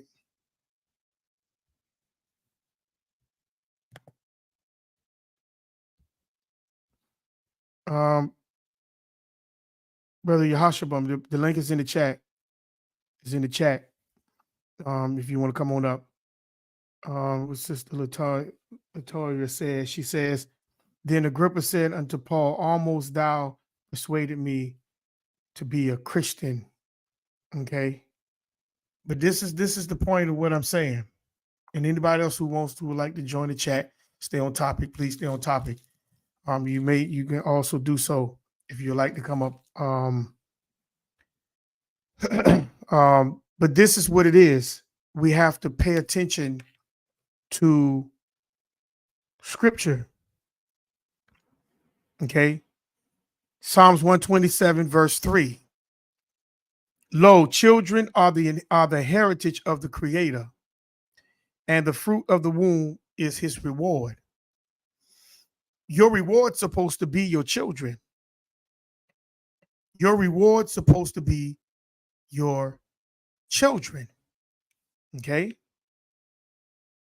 Your reward's supposed to be your children. Hey, shalom, shalom, Brother Marcus. Shalom, shalom. Good to see you, brother. Happy Shabbat. And we're going to go to Proverbs. Proverbs, the 17th chapter. And we're going to read verse 6. I don't know why this thing keep going up like that. 17:6. Children are the crown of old men. So when a man has grandchildren, that's his crown. A man loves his grandchildren. That is his crown.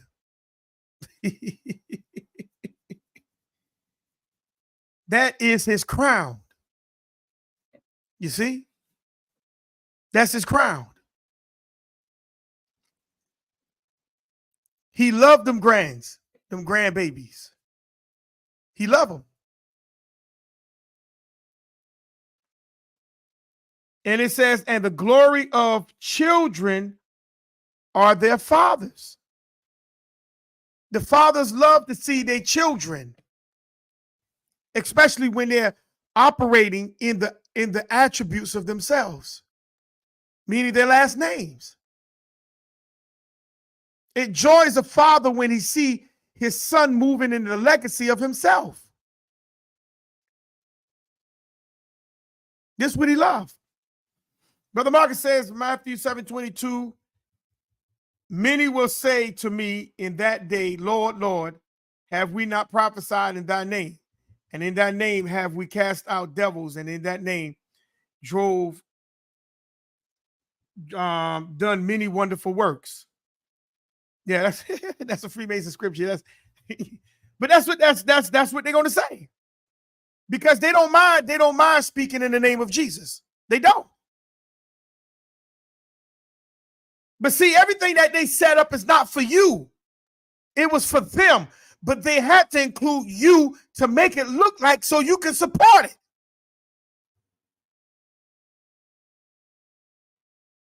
This is all this was about.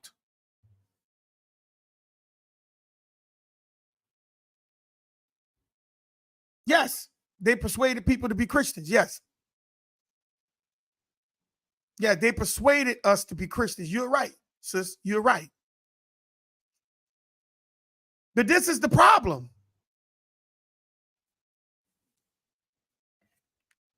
This is the problem.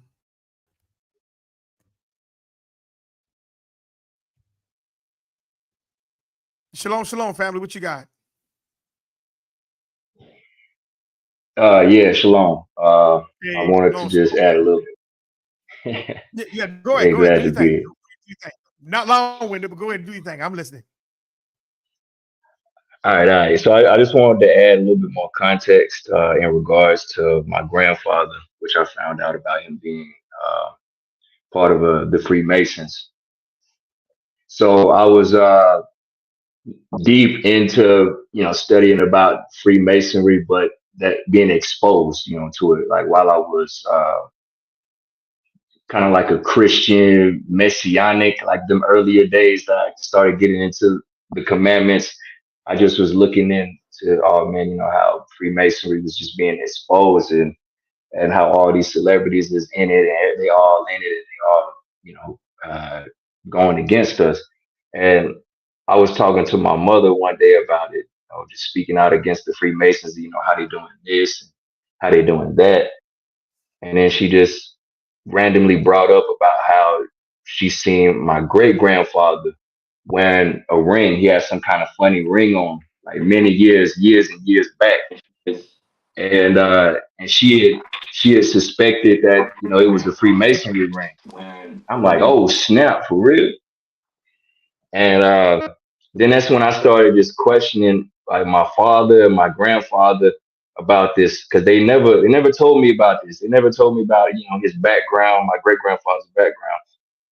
So I went to my granddad first.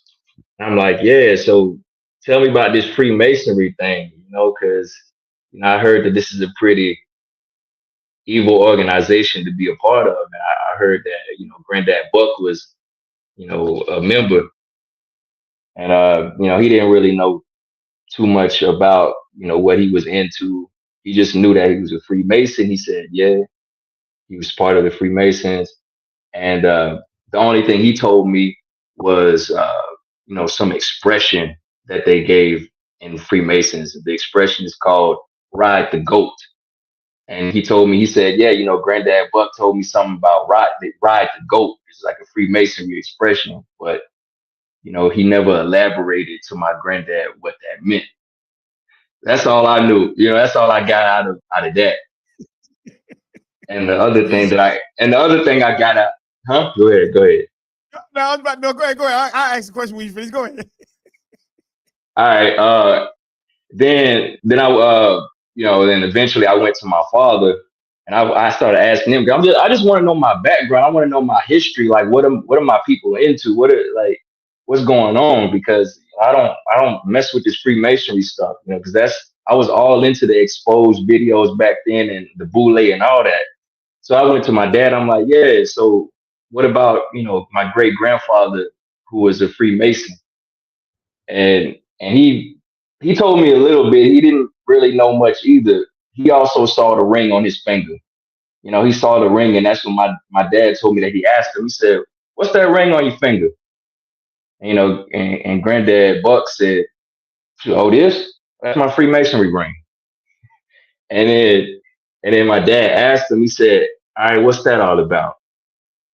And he pretty much just said, "Well, hey, if I'm in a bind or if I get any problems, all I gotta do is call them up and we'll get it done."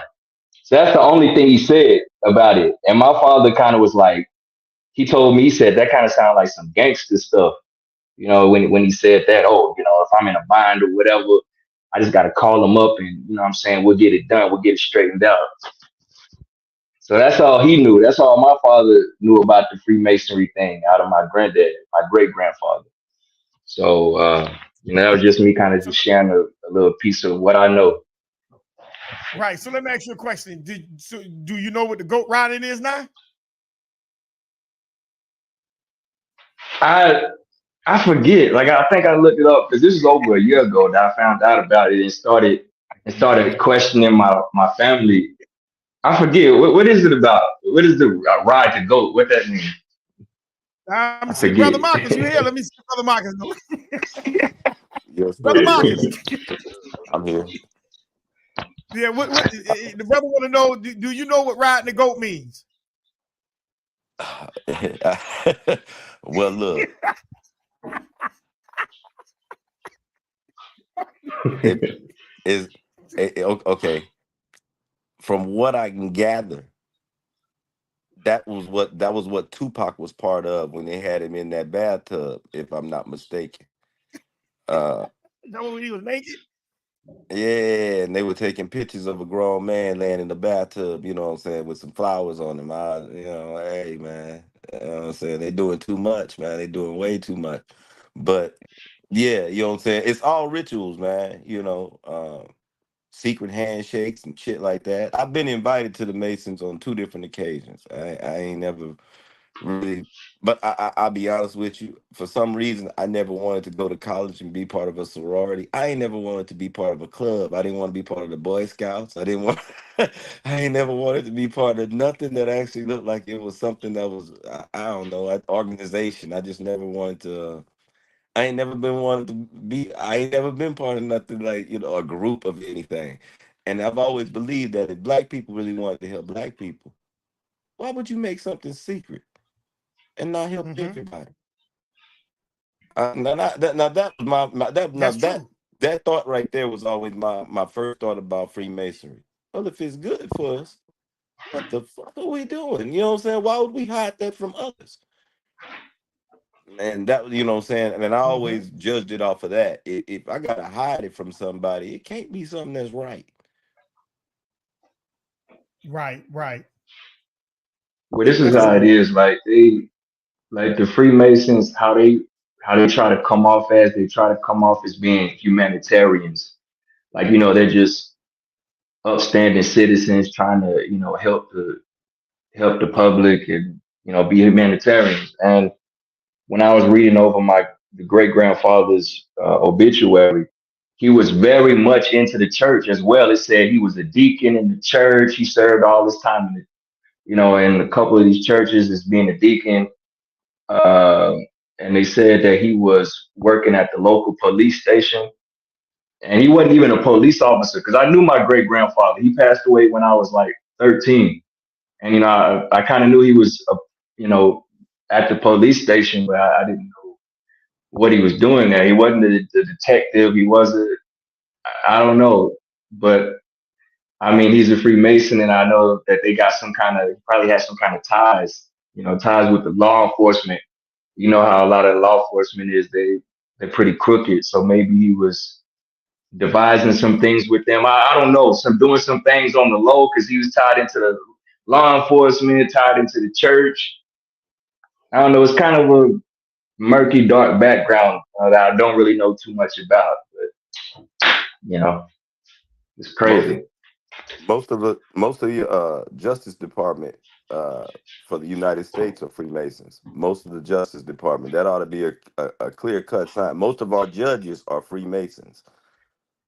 Majority of our judges are Freemasons, and don't let them be white be something different that you're actually thinking that, oh no, that's not them. Yeah, they most of our judges in this country are Freemasons, y'all. There's got to be some kind of a program, a conglomerate. Well, I tell you what, look at this. Look at the lawyers. Lawyers don't look. Mhm. That is not that Yeah. look. That bar, that bar ain't nothing but a goddamn country club. Go look at their license. Their license ain't nothing but a goddamn. It's a motherfucking. It's a country club. You don't have a law degree. You get a law degree, but then you to actually practice the bar is a club. It's a club of Masons. Go look at it. It's a club of Masons. They ain't got no look. You can practice law anytime you get ready. All you gotta do is know the law. Why you have to go to the bar? Because it's a club that you gotta enter in order to actually be in the in crowd. Everything is like a ritual around this damn place. It's a rite of passage. You know what I'm saying? I'm serious, man. You know what I'm saying? It's like you gotta actually, you know what I'm saying, go through some damn hoops in order to actually tell the truth. And that's how you know something is messed up with our system. You got to leap through hoops to tell the truth. You got to go and do this with this man in order to actually, you know what I'm saying, for the truth to come out. Something is wrong with our society. And this is and masonry is at the head of it. You just go look at all your police officers. I tell you what, go look at all your judges and go look at all your police chiefs. I'll guarantee you 90% of them are Freemasons. Guaranteed. I wouldn't put it past you on that one. It's the only way you get to move up in the Justice Department in the government. You will become a Freemason. If you're not, you're not moving. You won't go far. You know what I'm saying? It's like like the video said, it's an association type thing. It ain't got nothing to do with your education. It ain't got nothing to do with what you went to school for. It's got to do with who you know and what you're willing to do to motherfucking actually, you know what I'm saying, go along with the group. Look at all our sororities. Those AKAs, this, that, and the other. You know what I'm saying? The only way you actually, you know what I'm saying, look, everything that we actually have is some kind of a society, some kind of a secret ritual. If you have all that and you mean well for people, what you need to be a secret about? Be honest. What you need Right. a secret about to actually really help people if you're really doing the right thing? What you need to be secretive about?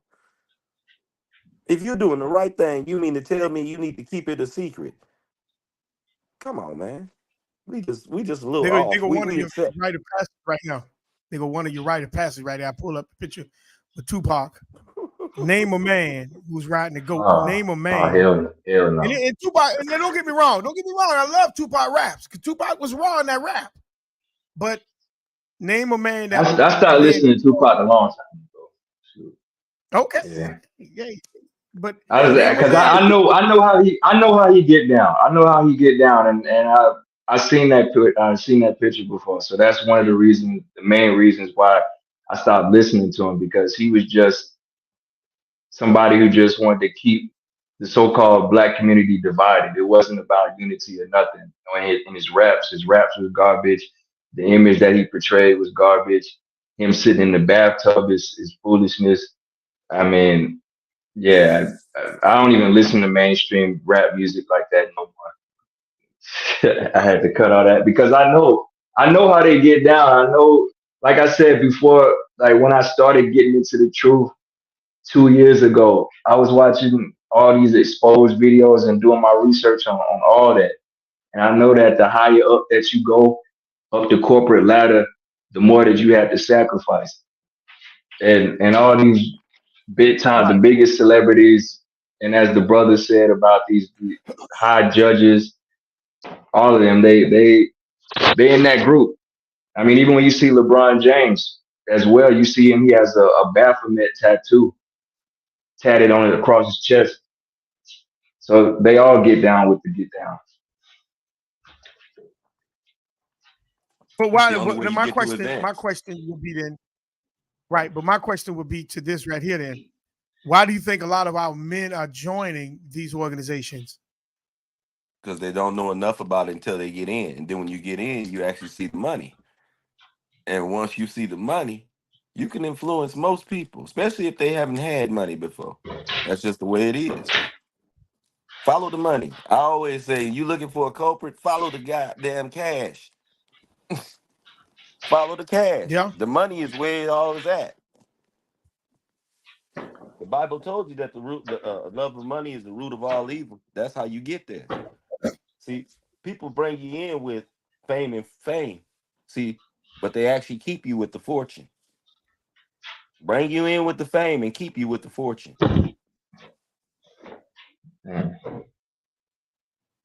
Let me share this last little bit with y'all while y'all up here. And it's what you're saying, Brother Marcus, follow the money. And this is one thing that a lot of us don't realize what was taking place, what these folks were doing.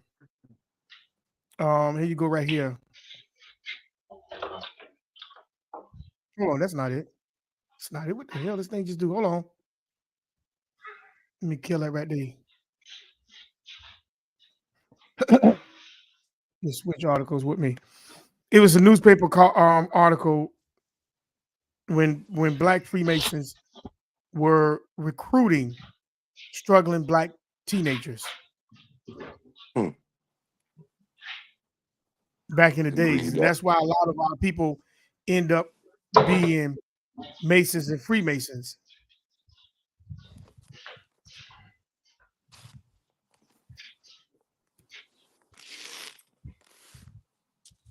But y'all got last thing to say? Anything? Any last little thing y'all want to say? Wow, this is a good lesson. I like that. I've watched Truth United before. That was the brother's pretty good. You know what I'm saying? Me and him don't agree on some things, but about this, we're 100%.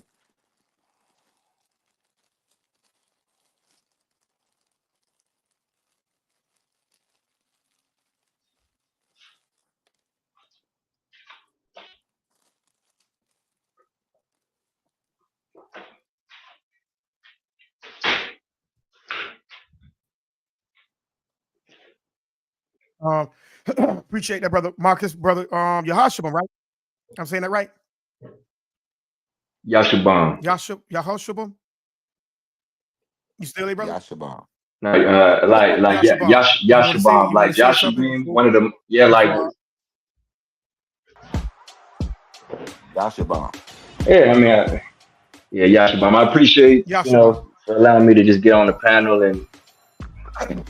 Yes, sir. Yes, sir. So I just want to say I appreciate you, for allowing me on the panel just to kind of just speak my little tidbits on the subject that you was teaching, just to add on to it a little bit. So, okay. Shalom. So the first layer of the goat ride then. Yeah, that's kind of. Hey, I just gotta repent. repent on behalf of my forefathers. Like the scriptures say, we gotta repent for what we done and repent for what our forefathers did. Because it's crazy. It's just wild, man. We just been so indoctrinated, man. It's a shame. But we coming out slowly. Yeah, we coming out. Yes, sir. All right. I just want to make these last little announcements. Make sure that we do have a children's book coming out. Should be this month. It should be dropping this month. We're just waiting on the publisher to release it.